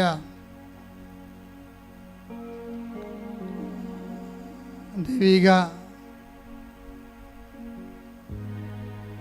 ആനുകൂല്യം എന്ന് പറയുന്നത് ദൈവസന്നിധിയിലുള്ള വ്യാപനമാണ്. ദൈവസന്നിധിയിൽ നമ്മൾ ദൈവസാന്നിധ്യത്തിൽ ഉടമ്പടി എന്തിനു വേണ്ടി എടുത്തെന്ന് ചോദിച്ചാൽ നിങ്ങൾ പറയണം, എനിക്ക് ജോലി കിട്ടാനാണ് ഉടമ്പടി എടുത്തതെന്ന് നിങ്ങൾ പറയരുത്. നിങ്ങൾ എന്താണ് പറയേണ്ടത്? എനിക്ക് ദൈവത്തിൻ്റെ മുമ്പിൽ നിൽക്കാൻ വേണ്ടിയാണ് ഞാൻ ഉടമ്പടി എടുത്തതെന്ന് പറയണം. എന്തിനാണ് നിങ്ങൾ ഉടമ്പടി എടുത്തത്? ദൈവത്തിൻ്റെ മുമ്പിൽ നിൽക്കാൻ. ബാക്കിയുള്ളത് ചെയ്യണ ദൈവമാണ്. അല്ല, ഞാൻ ഉടമ്പടി എടുത്തത് ജോലി കിട്ടാനാണ്, പെണ്ണ് കെട്ടാനാണ് എന്ന് നിങ്ങൾ പറയരുത്. നിങ്ങൾ എന്താ പറയേണ്ടത്? ഞാൻ ഉടമ്പടി എടുത്തത് ദൈവത്തിൻ്റെ മുമ്പിൽ നിൽക്കാൻ. അതാണ് 17:1. Take the word of God. ഉൽപ്പത്തി 17:1. അബ്രാമിന് 99 വയസ്സായപ്പോൾ കർത്താവ് പ്രത്യക്ഷപ്പെട്ട് അവനോട് അരുളി ചെയ്തു, സർവശക്തനായ ദൈവമാണ് ഞാൻ, എൻ്റെ മുമ്പിൽ വ്യാപരിക്കുക, കുറ്റമറ്റവനായി വർത്തിക്കുക.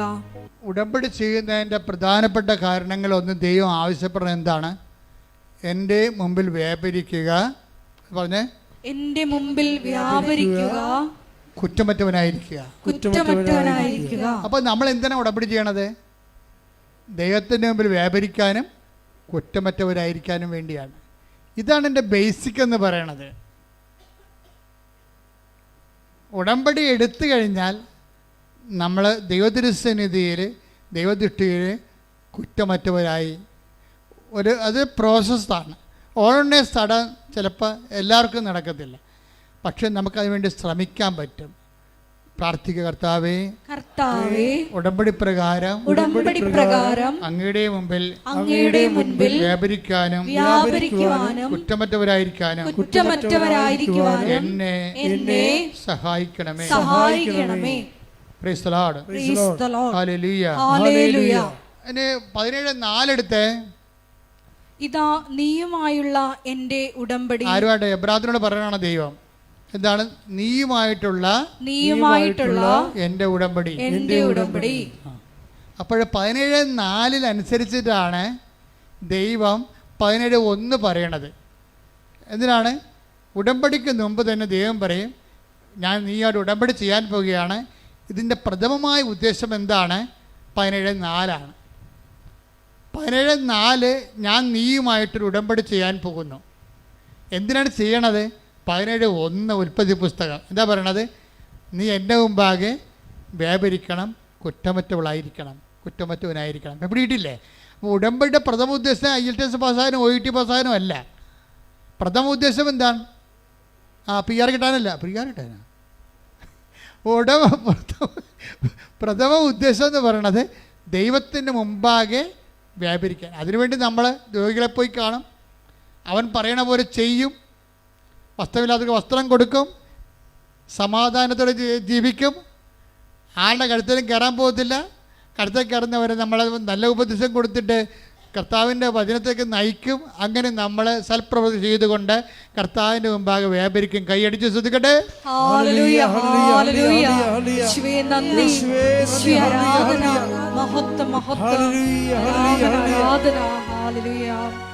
അതായത് ഇതിൻ്റെ ഒരു വിഷയം വെച്ചാൽ ഉടമ്പടിക്കുള്ളൊരു ഗുണമുണ്ട്. അതായത് ഉടമ്പടി പാലിക്കാൻ ഇപ്പം നമ്മളെ ഉടമ്പടിക്ക് ബ്രേക്കായാലും, ഇപ്പം നിങ്ങൾക്ക് മനസ്സിലായില്ലേ, ബ്രേക്ക് എന്ന് പറയുന്നത് ഈ ചെറുപ്പക്കാരുടെ കൂട്ടത്തിലുള്ള പ്രധാനപ്പെട്ട വാക്കാണ്. ദൈവമായിട്ടും ഇങ്ങനെ ബ്രേക്ക് ആകാനുള്ള സാധ്യതയുണ്ട്. അപ്പം ദൈവമായിട്ട് ബ്രേക്കായാലും നമ്മളെ മനുഷ്യന്മാർ ബ്രേക്കാകണ പോലെ ബ്രേക്കായി പോകത്തില്ല. കാര്യം ദൈവം വിശ്വസ്തനായിരിക്കും എപ്പോഴായാലും. മനുഷ്യന്മാരാണ് വേറെ ഒരു ആണിനെ പെണ്ണിനെ കാണുമ്പോൾ വാലുവാട്ടിക്കൊണ്ട് അതിൻ്റെ പുറകെ പോകുന്നത്. എന്നിട്ട് തേച്ചിട്ട് നീ എന്നെ അമേരിക്ക കൊണ്ടുപോകുക, നീ എന്നെ കാനഡയിൽ കൊണ്ടുപോകുക, അവനെന്നെ കൊണ്ടുപോകുക എന്ന് പറഞ്ഞാൽ അത്രേ ഉള്ളൂ ഈ സംഭവം. അതിനുള്ളിൽ നമ്മുടെ കാശെല്ലാം അവൾ മൊബൈൽ ചാർജ് ചെയ്ത് തീർത്ത് കാണും.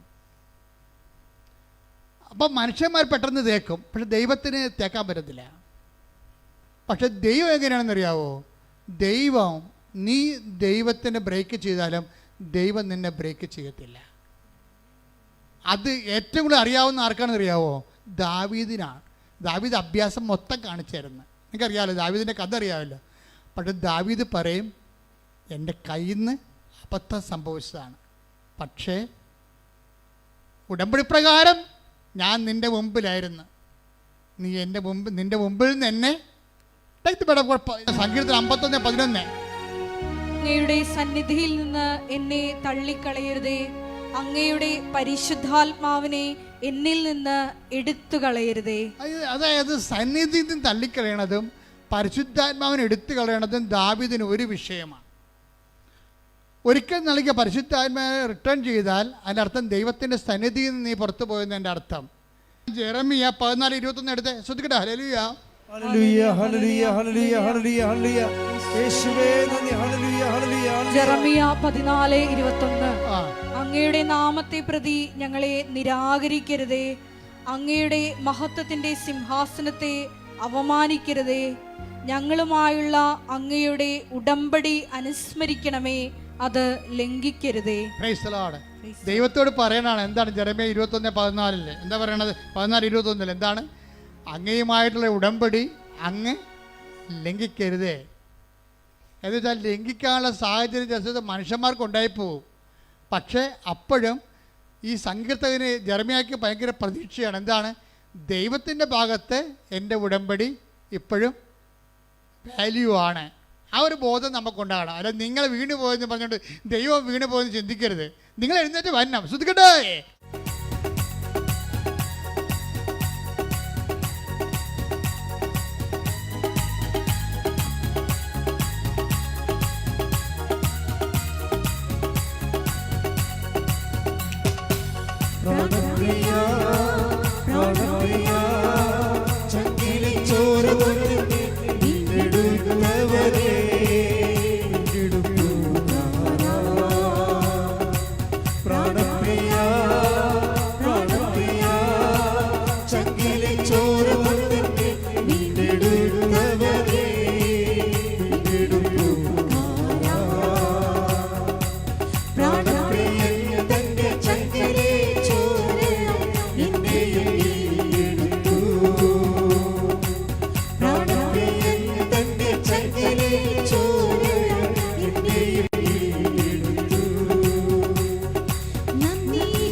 കൈയുടെ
ശക്തിയാലല്ല കൈയുടെ ബലത്താലല്ല നിന്റെ ദയയല്ലയോ എന്നെ നടത്തിയത്. നന്ദി യേശുവേ, നന്ദി യേശുവേ, നീ ചെയ്ത നന്മകൾ ഒരായിരമേ. ശക്തിയാലല്ല കൈയുടെ ബലത്താലല്ല നിന്റെ ദയയല്ലയോ എന്നെ നടത്തിയത്. Praise the Lord. Praise the Lord. കൈ നെഞ്ചത്ത് വെച്ചുകൊണ്ട് രോഗസൗഖ്യ പ്രാർത്ഥനയിലേക്ക് നമ്മൾ പ്രവേശിക്കുകയാണ്. പകുതിയോളം പ്രാർത്ഥന നമ്മൾ കയറിയപ്പോൾ തന്നെ ഈശോ അഭിഷേകവും ദർശനവും നൽകിയായിരുന്നു. ആ സമയത്ത് അനേകം പേരെ കർത്താവ് സ്പർശിച്ചിട്ടുണ്ട്. ഇപ്പോൾ അവസാനമായ ആശീർവാദത്തിൻ്റെ സമയത്ത് വീണ്ടും നമ്മൾ രോഗസൗഖ്യ പ്രാർത്ഥനയിലേക്ക് പ്രവേശിക്കുകയാണ്. നന്നായി ഓൺലൈനിലുള്ളവരും പ്രത്യേകം ഈ സമയത്ത് ജാഗ്രതയോടെ നിൽക്കുക, സൂക്ഷിച്ചുകൊണ്ട് നിൽക്കുക, ദൈവസ്നേഹത്തോടെ നിൽക്കുക. എൻ്റെ ഉടമ്പടിയിൽ നിന്ന് എന്നെ തള്ളിക്കളയെന്ന് പ്രാർത്ഥിക്കുക. അങ്ങനെ ദുരുസന്നിധിയിൽ നിന്ന് എന്നെ തള്ളിക്കളയില്ലെന്ന് പ്രാർത്ഥിക്കുക. എന്നോട് കരുണ കാണിക്കണമെന്ന് പ്രാർത്ഥിക്കുക. കർത്താവേ, എൻ്റെ വിശുദ്ധമായ തിരുമുറിവാർന്ന വലത് കരം, ആണിപ്പഴുതാറുന്ന അത്ഭുത കരം, കർത്താവേ, ഇവിടെ തീർത്ഥാടനത്തിൽ ഓൺലൈനിലും പ്രാർത്ഥിക്കുന്ന അവരെപ്പോഴും പ്രാർത്ഥിക്കുമ്പോഴും കർത്താവേ, ഈ നിന്റെ ആണിപ്പഴുതാറുന്ന അത്ഭുത കരം അവിടെ ശിരസിൽ വെക്കണേ പ്രാർത്ഥിക്കുന്ന കർത്താവേ, അവിടെ സ്വന്തം ബന്ധങ്ങൾ കർത്താവിൻ്റെ രക്തം നിറയട്ടെ. അവിടെ മാംസപേശികളിലെ കർത്താവിൻ്റെ രക്തം നിറയട്ടെ. അവിടെ രക്തഞരമ്പുകളിലെ കർത്താവിൻ്റെ രക്തം നിറയട്ടെ. കർത്താവെ, അവരെ കരള്, കിഡ്നി, ആസ്മ രോഗങ്ങൾ, കരൾ രോഗങ്ങൾ, ശ്വാസകോശ രോഗങ്ങൾ, ബ്രെയിൻ്റെ ക്യാൻസർ, ബ്രെയിൻ്റെ ട്യൂമർ, PCOD രോഗങ്ങൾ, കർത്താവെ, എല്ലാ രോഗങ്ങളും, കരൾ രോഗങ്ങൾ കർത്താവെ, പാൻക്രിയാസ് രോഗങ്ങൾ കർത്താവെ, നടുവലിൻ്റെ വേദനകൾ കർത്താവെ, അങ്ങേറ്റെടുക്കണ പ്രാർത്ഥിക്കുന്നു. വെള്ള നിറമുള്ള പാണ്ട് രോഗങ്ങൾ കർത്താവെ, തിരുവത്തത കഴുകണമേ കർത്താവെ. അസ്ഥി ക്ഷയിക്കുന്ന അസുഖങ്ങൾ കർത്താവെ, എല്ലാ തരത്തിലുള്ള മുഴകൾ വരുന്ന രോഗങ്ങൾ കർത്താവെ സ്പർശിക്കണമേ കർത്താവെ. തൈറോയ്ഡ് രോഗങ്ങൾ, ടോൺസിൽ രോഗങ്ങൾ സ്പർശിക്കണേ കർത്താവെ. കണ്ണിന് കാഴ്ച മങ്ങുന്നവർ, ചെവിക്ക് കേൾവി മങ്ങുന്നവരെ സ്പർശിക്കണേ കർത്താവെ. ദൈവത്തിൻ്റെ കരുണ സ്പർശിക്കട്ടെ. ഉച്ച മുതൽ ഉള്ളംകാല് വരെ കർത്താവിൻ്റെ രക്തം പടരട്ടെ. അടിപ്പടര പോലെ, വൈദ്യാഘാതം പോലെ ദൈവിക ശക്തിയാൽ യേശുവിന്റെ നാമത്തിൽ സൗഖ്യം പ്രാപിക്കട്ടെ. സുഖപ്പെട്ടുകൊണ്ട് ശിവയുടെ നാമത്തെ ആരാധനയിലൂടെ മഹത്വപ്പെടുത്തണമേ. പ്രാണപ്രിയ, പ്രാണപ്രിയ, ചങ്കിലെ ചോര നുണ്ണിനെ വീണ്ടെടുത്തവനേ,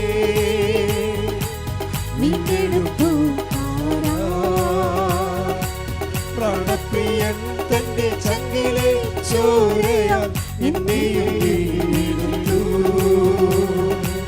പ്രാണപ്രിയൻ തന്റെ ചങ്കിലെ ചോരയാൽ എന്നെയും വീണ്ടെടുത്തു. നന്ദി യേശുവേ, നന്ദി യേശുവേ, നീ ചെയ്ത നന്മകൾ ഒരായിരമേ. ശക്തിയാലല്ല കൈയുടെ ബലത്താലല്ല നിന്റെ ദയയല്ലയോ എന്നെ നടത്തിയത്. പരിശുദ്ധ പരമ ദിവ്യകാരുണ്യത്തിന് ആരാധനയും സ്തുതിയും പുകഴ്ചയും ഉണ്ടായിരിക്കട്ടെ. പരിശുദ്ധ പരമ ദിവ്യകാരുണ്യത്തിന് ആരാധനയും സ്തുതിയും പുകഴ്ചയും ഉണ്ടായിരിക്കട്ടെ. ശരീരം മുഴുവൻ കുരുക്കൾ വരികയും മുതുകത്തോളം 4-5 കുരുക്കുകൾ പഴുത്തു നിൽക്കുകയും ചെയ്യുന്ന വ്യക്തിയെ കർത്താവ് സ്പർശിച്ച് സൗഖ്യപ്പെടുത്തിക്കൊണ്ടിരിക്കുന്ന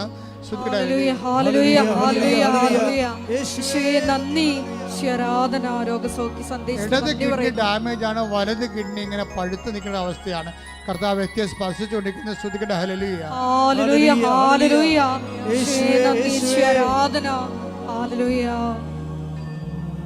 എൻ്റെ പ്രിയപ്പെട്ടവരെ, കർത്താവിൻ്റെ തിരുസന്നിധിയിലാണ് നമ്മളായിരിക്കുന്നത്. കൂടുതൽ കൂടുതൽ വിശുദ്ധിയോടെ ജീവിക്കാനാണ്. ഓരോ ദിവസം കഴിയും തോറും നീ സുവിശേഷത്തിൻ്റെ വലിയ ബൃഹത്തായ ദൈവസ്നേഹത്തിൻ്റെ വക്താവാകാൻ വേണ്ടി പ്രാർത്ഥിക്കണം. കർത്താവ്, ജോലിയില്ലാത്ത മക്കൾക്ക് വേണ്ടി ഞാൻ പ്രാർത്ഥിക്കണം ഈശോയെ. സാമ്പത്തിക തകർച്ചയുള്ളവർക്ക് വേണ്ടി പ്രാർത്ഥിക്കുന്ന ഈശോയെ. ഒരിടവും പരിടമില്ലാതെ, വീടില്ല, വഴിയില്ല, കർത്താവ് വീട് വെക്കാൻ മാർഗവുമില്ലാത്തവരെ സംബന്ധിച്ച് പ്രാർത്ഥിക്കുന്ന ഈശോയെ. അവരെല്ലാം അങ്ങ് സ്പർശിക്കണേ കർത്താവേ. വിവിധ രാജ്യങ്ങൾ ജോലി ചെയ്യുന്നവരുണ്ട് ഈശോയെ. അവർക്ക് അവിടെ താമസിക്കാൻ സ്ഥലം കിട്ടാത്തവരുണ്ട് ഈശോയെ. ജോലി നഷ്ടപ്പെട്ടവരുണ്ട് കർത്താവ്. ജയിലിലായിരിക്കുന്നവരുണ്ട് കർത്താവ്. ഇവിടുന്ന് ജോലി കയറിപ്പോകാൻ പോകുന്നുണ്ട് കർത്താവ്. നീറ്റിൻ്റെ പരീക്ഷ എഴുതിയ മക്കളുണ്ട് ഈശോയെ, മറ്റ് ആനുവൽ എക്സാം എഴുതിയ മക്കളുടെ കർത്താവ്, റിസൾട്ട് പ്രതീക്ഷിക്കുന്നുണ്ട് കർത്താവ്. അവരെല്ലാം അവരുടെ കഴിവിനേക്കാൾ ഉപരി കർത്താവ് ദൈവത്തിൻ്റെ കൃപയാൽ അവരെ എല്ലാം ഉന്നതമായ വിജയത്തിലേക്കും ഉന്നതമായ വിദ്യാഭ്യാസത്തിലേക്കും ഉന്നതമായ ജോലിയിലേക്ക് പ്രവേശിപ്പിക്കാനുള്ള എല്ലാ ദൈവിക തടസ്സങ്ങൾ യേശുക്രിസ്തു നാമത്തിൽ നീങ്ങിപ്പോകട്ടെ. ശ്രുതികട്ടെ. ഹല്ലേലൂയ ഹല്ലേലൂയ ഹല്ലേലൂയ. ചില ജീവിത ദുരിതങ്ങൾ തടസ്സങ്ങൾ നീങ്ങിപ്പോയിക്കൊണ്ട് നാമത്തെ ആരാധനയുടെ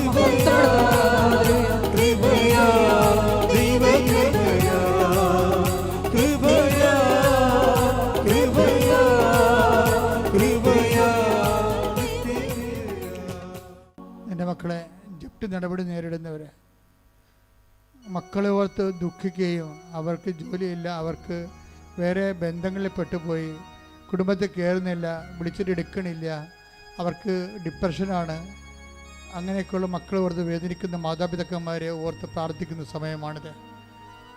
അതുപോലെ ലഹരി പദാർത്ഥങ്ങൾ അടിപ്പെട്ടു പോയ ഭർത്താക്കന്മാരുണ്ട്, അപ്പന്മാരുണ്ട്, അവരെല്ലാം ഓർത്ത് പ്രാർത്ഥിക്കുന്ന സമയമാണിത്. അടഞ്ഞുപോയ കെട്ടിടങ്ങൾ, വാടക പോയിട്ട് പണം കൊടുത്തിട്ട് തിരികെ കിട്ടാത്തവർ, വാടക കൊടുത്ത് കെട്ടിടങ്ങൾ ഒഴിപ്പിക്കാൻ പറ്റാതിരിക്കുന്നവർ, വീടുകൾ കെട്ടിയിട്ടിട്ട് അത് വിൽക്കാൻ പറ്റാതിരിക്കുന്നവർ, വാടക കൊടുക്കാൻ പറ്റാതിരിക്കുന്നവർ, തർക്കപ്പുരയിടങ്ങൾ എല്ലാം സമർപ്പിച്ച് പ്രാർത്ഥിക്കുന്നു. രേഖകൾ സർട്ടിഫിക്കറ്റുകൾ കിട്ടാത്തവർ, കളഞ്ഞു പോയവർ ഇപ്പം സമർപ്പിച്ച് പ്രാർത്ഥിക്കുന്നു. മക്കൾ ഇല്ലാത്തവർ, 7 വർഷമായിട്ട് മക്കളില്ലാത്തവർ ഈശോ നേരിട്ട് കാണിക്കുന്നുണ്ട് ഇപ്പോഴേ. പക്ഷെ ഭർത്താവിന് അസ്ഥിക്ക് അകൽച്ചയാണ്. അത് സുഖപ്പെടുത്തിക്കൊണ്ട് അവർക്ക് കുഞ്ഞിനെ കൊടുക്കും, അവർക്കൊന്ന് സാക്ഷ്യം പറയാൻ കഴിയും. പ്രാണപ്രിയ ശ്രുതികട ഹല്ലേലൂയ ഹല്ലേലൂയ ഹല്ലേലൂയ ഹല്ലേലൂയ ഹല്ലേലൂയ. മഹത്വം മഹത്വം, ആരാധന ആരാധന. പ്രാണപ്രിയ പ്രാണപ്രിയ ചങ്കിലെ ചോര കൊണ്ട് വീണ്ടെടുത്തവരേ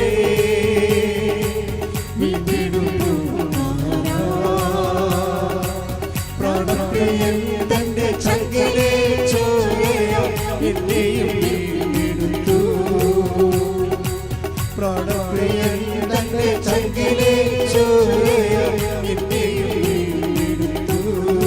നന്ദി യേശുവേ, നന്ദി യേശുവേ, നീ ചെയ്ത നന്മകൾക്കൊരായിരം ശക്തിയാലല്ല കൈയുടെ ബലത്താലല്ല എന്നെ നടത്തിയത്. ശക്തിയാലല്ല കൈയുടെ ബലത്താലല്ല എന്നെ നടത്തിയത്. സെപ്പറേഷനിലിരിക്കുന്ന മാതാപിതാക്കന്മാര്, ഭാര്യഭർത്താക്കന്മാര്, കേസിലും കുടുംബ കോടതിയിലും ഹൈക്കോടതിയിലും ഒക്കെ കേസിലിരിക്കുന്നവര്, കുഞ്ഞുങ്ങളുടെ പേരിൽ തർക്കങ്ങളുള്ളവര്,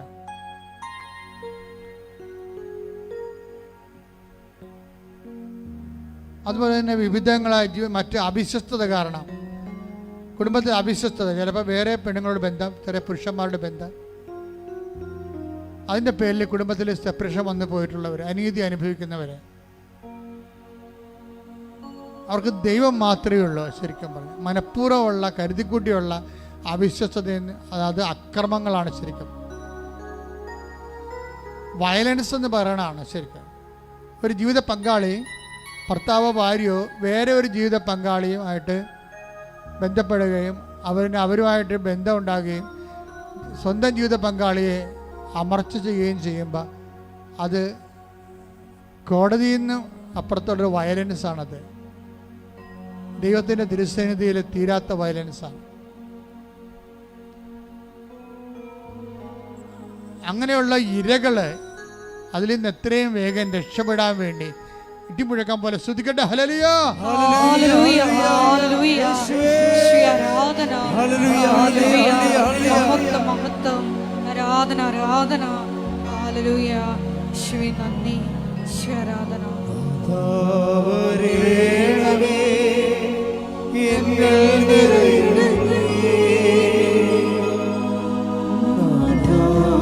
േ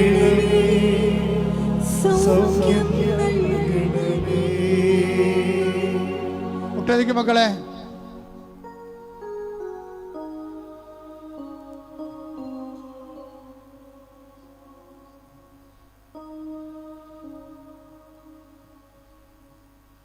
മൗനമായി പ്രാർത്ഥിക്കട്ടെ.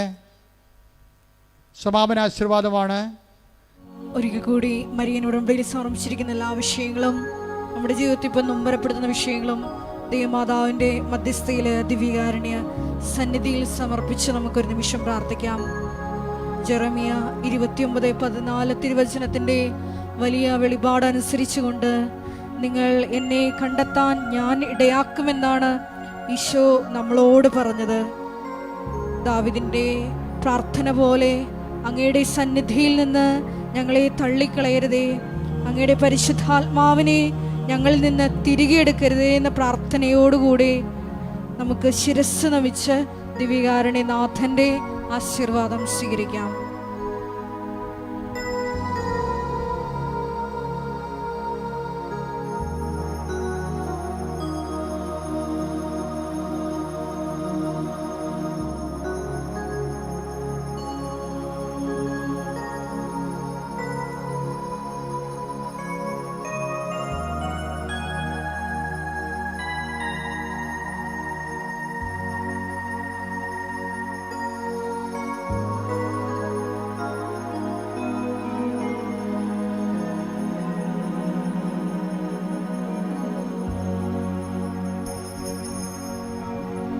പരിശുദ്ധ പരമമാ ദിവ്യകാരുണ്യമേ, എന്നും അങ്ങേക്ക് ആരാധന. പരിശുദ്ധ പരമമാ ദിവ്യകാരുണ്യമേ, എന്നും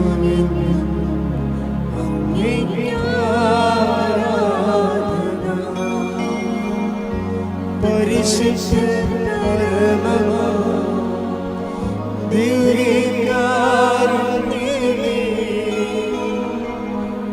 എന്നും അങ്ങേക്ക് ആരാധന. ആവേ ആവേ ആവേ മരിയ, ആവേ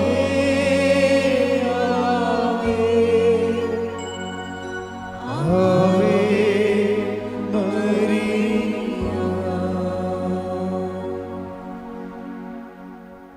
അറിയിപ്പുകൾ. ഒന്ന്, എല്ലാ ദിവസവും 7:30 മണിക്കാണ് നമ്മുടെ കുർബാന ഇവിടെയുള്ളത്. ഉടമ്പടി ഫസ്റ്റ് ബാച്ച് 7 മണിക്കാണ്, സെക്കൻഡ് ബാച്ച് 11 മണിക്ക്, തേർഡ് ബാച്ച് 2:15 മണിക്ക്. അച്ഛനെ കാണാൻ ഉദ്ദേശിക്കുന്നവർ വ്യാഴവും ഞായറും വരരുത്, അച്ഛനുണ്ടാവത്തില്ല. മറ്റുള്ള ദിവസങ്ങളിൽ മതിയായ രേഖ ഉണ്ടാകണം. നിങ്ങൾ പറയുന്ന കാര്യങ്ങൾക്ക് സാധൂകരിക്കുന്ന രേഖകൾ കയ്യിലുണ്ടാകണം. ഉടമ്പടി എടുത്തതായിരിക്കണം. കാര്യം ഞാൻ 150 പേരെ ഒരു ദിവസം കാണുന്നുണ്ട്. അപ്പോൾ നിങ്ങൾ ഓർക്ക് ഈ ഉടമ്പടി അച്ഛനെ കാണാനാണ് ഉടമ്പടി എടുക്കണത്? അല്ല, ഇതുമായിട്ട് ഞാൻ നിങ്ങളിങ്ങനെ പറയണ കൊണ്ട് നിങ്ങളെ കാണുന്നു എന്ന് പറഞ്ഞേ ഉള്ളൂ. ബാക്കി ഉടമ്പടി ഒരു ദിവസം 100-500 പേരെടുക്കും, കൂടുതലെടുക്കും. അപ്പോൾ അവരൊക്കെ എല്ലാം സാക്ഷ്യം പറയുന്നുണ്ടല്ലോ. അപ്പം അച്ഛനെ കാണുന്നതല്ല ഉടമ്പടിയുടെ ലക്ഷ്യം. ഉടമ്പടി അമ്മയെ കാണുന്നതാണ് എൻ്റെ ലക്ഷ്യം. മര്യാദക്ക് ജീവിച്ച് ഉടമ്പടി വൃത്തിയായിട്ട് ചെയ്താൽ പിന്നെ അച്ഛനെ കാണേണ്ടി വരത്തില്ല. അച്ഛനെ കാണാൻ ഇടിവെക്കണതിൻ്റെ അകത്ത് പകുതി ശതമാനം ആൾക്കാർ ഉടമ്പടി ഉഴപ്പിയവരാണ്. അവരെ കാണുമ്പോൾ എനിക്കറിയാം, അവർ അതിൻ്റെ മനസ്സിൽ പറയും ഉടമ്പടി ഉഴപ്പിപ്പോയി, ഇനി അച്ഛനെയും കണ്ടേക്കാം. അതാണ് ഉടമ്പടി ഉഴപ്പിപ്പോയി, എന്നാൽ പിന്നെ അച്ഛനെങ്കിലും കണ്ടേക്കാമെന്ന് പറഞ്ഞുകൊണ്ടാണ് ചില ആൾക്കാർ വരണത്. അതുകൊണ്ടാണ് അവർക്കത് ബലമില്ലാത്തത്. കാര്യം അൾത്താരയിൽ വെറും 3 മിനിറ്റ് ഒരാൾക്ക് കിട്ടത്തുള്ളൂ. അതൊരു 30 മിനിറ്റ് കിട്ടിയ ഒരു സംഭവമാണ്. കാര്യം വൃത്തിയും മെനയുമായിട്ട് കൃത്യമായിട്ട് ഇത് ഉടമ്പടി ജീവിച്ചിരിക്കുന്നവന് ജസ്റ്റ് അമ്മയെന്തെന്ന് അവൻ്റെ പേരെന്ന് പറഞ്ഞാൽ മതി ആ വിഷയത്തിൻ്റെ മേലെ, അല്ലെങ്കിൽ അവൻ ഉന്നയിക്കുന്ന വിഷയത്തിൻ്റെ മേലെ. അപ്പം നിങ്ങൾ അച്ഛനിങ്ങനെ ഇത് പറയണം, അങ്ങനെ പറയല്ല. നിങ്ങൾ സാക്ഷ്യം നോക്കിയാൽ മനസ്സിലാവും. ലോകത്ത് ഏറ്റവും കൂടുതൽ സാക്ഷ്യം നടക്കുന്നതാണ്, അല്ലാതെ കേരളത്തിലല്ല. നിങ്ങൾ നെറ്റ് പരിശോധിച്ച് നോക്കിക്കോ, ലോകത്ത് ഏറ്റവും കൂടുതൽ. കാര്യം ഇത് നമ്മളുടെ ഒരു മഹിമയല്ല, ഇത് മാതാവിൻ്റെ ഒരു വിഷയമാണ്. മാതാവിൻ്റെ പ്രത്യക്ഷീകരണം സഭ വത്തിക്കാൻ ഏറ്റെടുക്കണം ഇത്. എന്നിട്ട് അമ്മയുടെ സമയഘടികാരം നിലനിർത്തി പ്രത്യക്ഷപ്പെട്ടതിൻ്റെ പ്രത്യക്ഷീകരണത്തിൻ്റെ വിഷയം, അതിൻ്റെ പ്രാർത്ഥന, അതിൻ്റെ കാരണം എന്താണെന്ന് സഭ ലോകത്തോട് പറഞ്ഞ് ദൈവത്തിന് വേണ്ടി മധ്യസ്ഥം വഹിക്കുന്ന വലിയ പദ്ധതിയാണ്. അതുകൊണ്ടാണ് അവിടെയാണ് എൻ്റെ പ്രാധാന്യം കിടക്കുന്നത്. അതുകൊണ്ടാണ് ഈ പ്രത്യക്ഷീകരണ പ്രാർത്ഥന ഇതിൻ്റെ പ്രധാനപ്പെട്ട മർമ്മമായിട്ട് വരുന്നത് അതാണ്. അതുകൊണ്ട് പ്രത്യക്ഷീകരണ പ്രാർത്ഥന ചുമ്മാ ചെല്ലുമ്പോൾ നിങ്ങൾ എല്ലാവരും പ്രത്യക്ഷീകരണ പ്രാർത്ഥന, ഞാൻ ഈ പ്രത്യക്ഷ പ്രാർത്ഥന 33 ദിവസം ചെല്ലി, 33 പ്രാവശ്യം ചെല്ലിയെന്ന് പറഞ്ഞു. ഞാൻ പറഞ്ഞു, നീ എന്തിനാ ചെല്ലിയത്? എനിക്ക് മക്കളുണ്ടാകാൻ. മണ്ണാങ്കട്ട. നീ 33 പ്രാവശ്യം പ്രത്യക്ഷ പ്രാർത്ഥന ചെല്ലുമ്പോൾ നീ എന്താ മനസ്സിൽ പറയേണ്ടത്? നിനക്ക് മക്കളുണ്ടാകാൻ വേണ്ടിയല്ലേ ചെല്ലണത്. ദൈവത്തോട് ആദ്യം പറഞ്ഞത് എന്താണ്? മാതാവിൻ്റെ പ്രത്യക്ഷീകരണം സഭ അതാണ് ദൈവിക ലക്ഷ്യം എന്ന് പറയണം. അല്ലാതെ നിങ്ങൾക്ക് IELTS പാസ്സായാൽ പിന്നെ 33 പ്രാവശ്യം ചെല്ലിയെന്ന് പറയണത് നിങ്ങളുടെ അത് വർക്കൗട്ട് ചെയ്യാൻ പാടാണ്. അത് ശരിക്കും പറഞ്ഞാൽ അപ്പോൾ നിങ്ങൾ 33-40 പ്രാവശ്യം ചെല്ലിക്കോ, പക്ഷേ അതിൻ്റെ ഉദ്ദേശത്തിലെ ഒന്നാമത്തെ ഉദ്ദേശം എന്തായിരിക്കണം? മാതാവിൻ്റെ പ്രത്യക്ഷീകരണം സഭ അംഗീകരിക്കുക എന്നുള്ളതായിരിക്കണം. മക്കളെ, ഏറ്റവും വലിയ സംഭവം എന്ന് പറയുന്നത് മെയ് മാസം, ഞാൻ പറഞ്ഞില്ലേ മെയ് മാസം അമ്മയുടെ മാസമാണ്. ഇപ്പം തന്നെ അമ്മ വേറെ ഒരു കോണ്ടിനെൻറ്റിലാണ് അമ്മ പ്രതിഷ്ഠിക്കപ്പെട്ടിരിക്കുന്നത്. അതെ, ചിക്കാഗോയിൽ. അപ്പം അതിന് ഒരു വലിയൊരു അഭയമായിട്ട് എല്ലാ ഇതുപോലെ സാമ്രാജ്യങ്ങളിലും ഭൂഖണ്ഡങ്ങളിലുമൊക്കെ ഇതുപോലെ കൃപാസനം മാതാവിൻ്റെ ജനങ്ങൾക്ക് ആശ്വാസ സങ്കേതങ്ങളുണ്ടാകും. അപ്പോൾ അതിൻ്റെ ഈ മെയ് മാസമാണ്. അപ്പോൾ അമ്മ അവിടെ വണക്കം തുടങ്ങിയേ ഉള്ളൂ. അപ്പോൾ വണക്കം ഇനിയും ഏറ്റെടുക്കാത്തവരുണ്ടെങ്കിൽ ഓഫീസുകളിൽ ബന്ധപ്പെട്ടിട്ട് നിങ്ങൾക്ക് വണക്കം സ്വന്തമായിട്ട് ഈ നിയോഗത്തിന് വേണ്ടി വണക്കം ഏറ്റെടുക്കാവുന്നതാണ്. എല്ലാ ദിവസവും 5:30 വണക്കം തുടങ്ങും. അപ്പോൾ നിങ്ങൾ ഓൺലൈനിൽ വണക്കം കൂടുകയും ചെയ്യണം. Okay, thank you.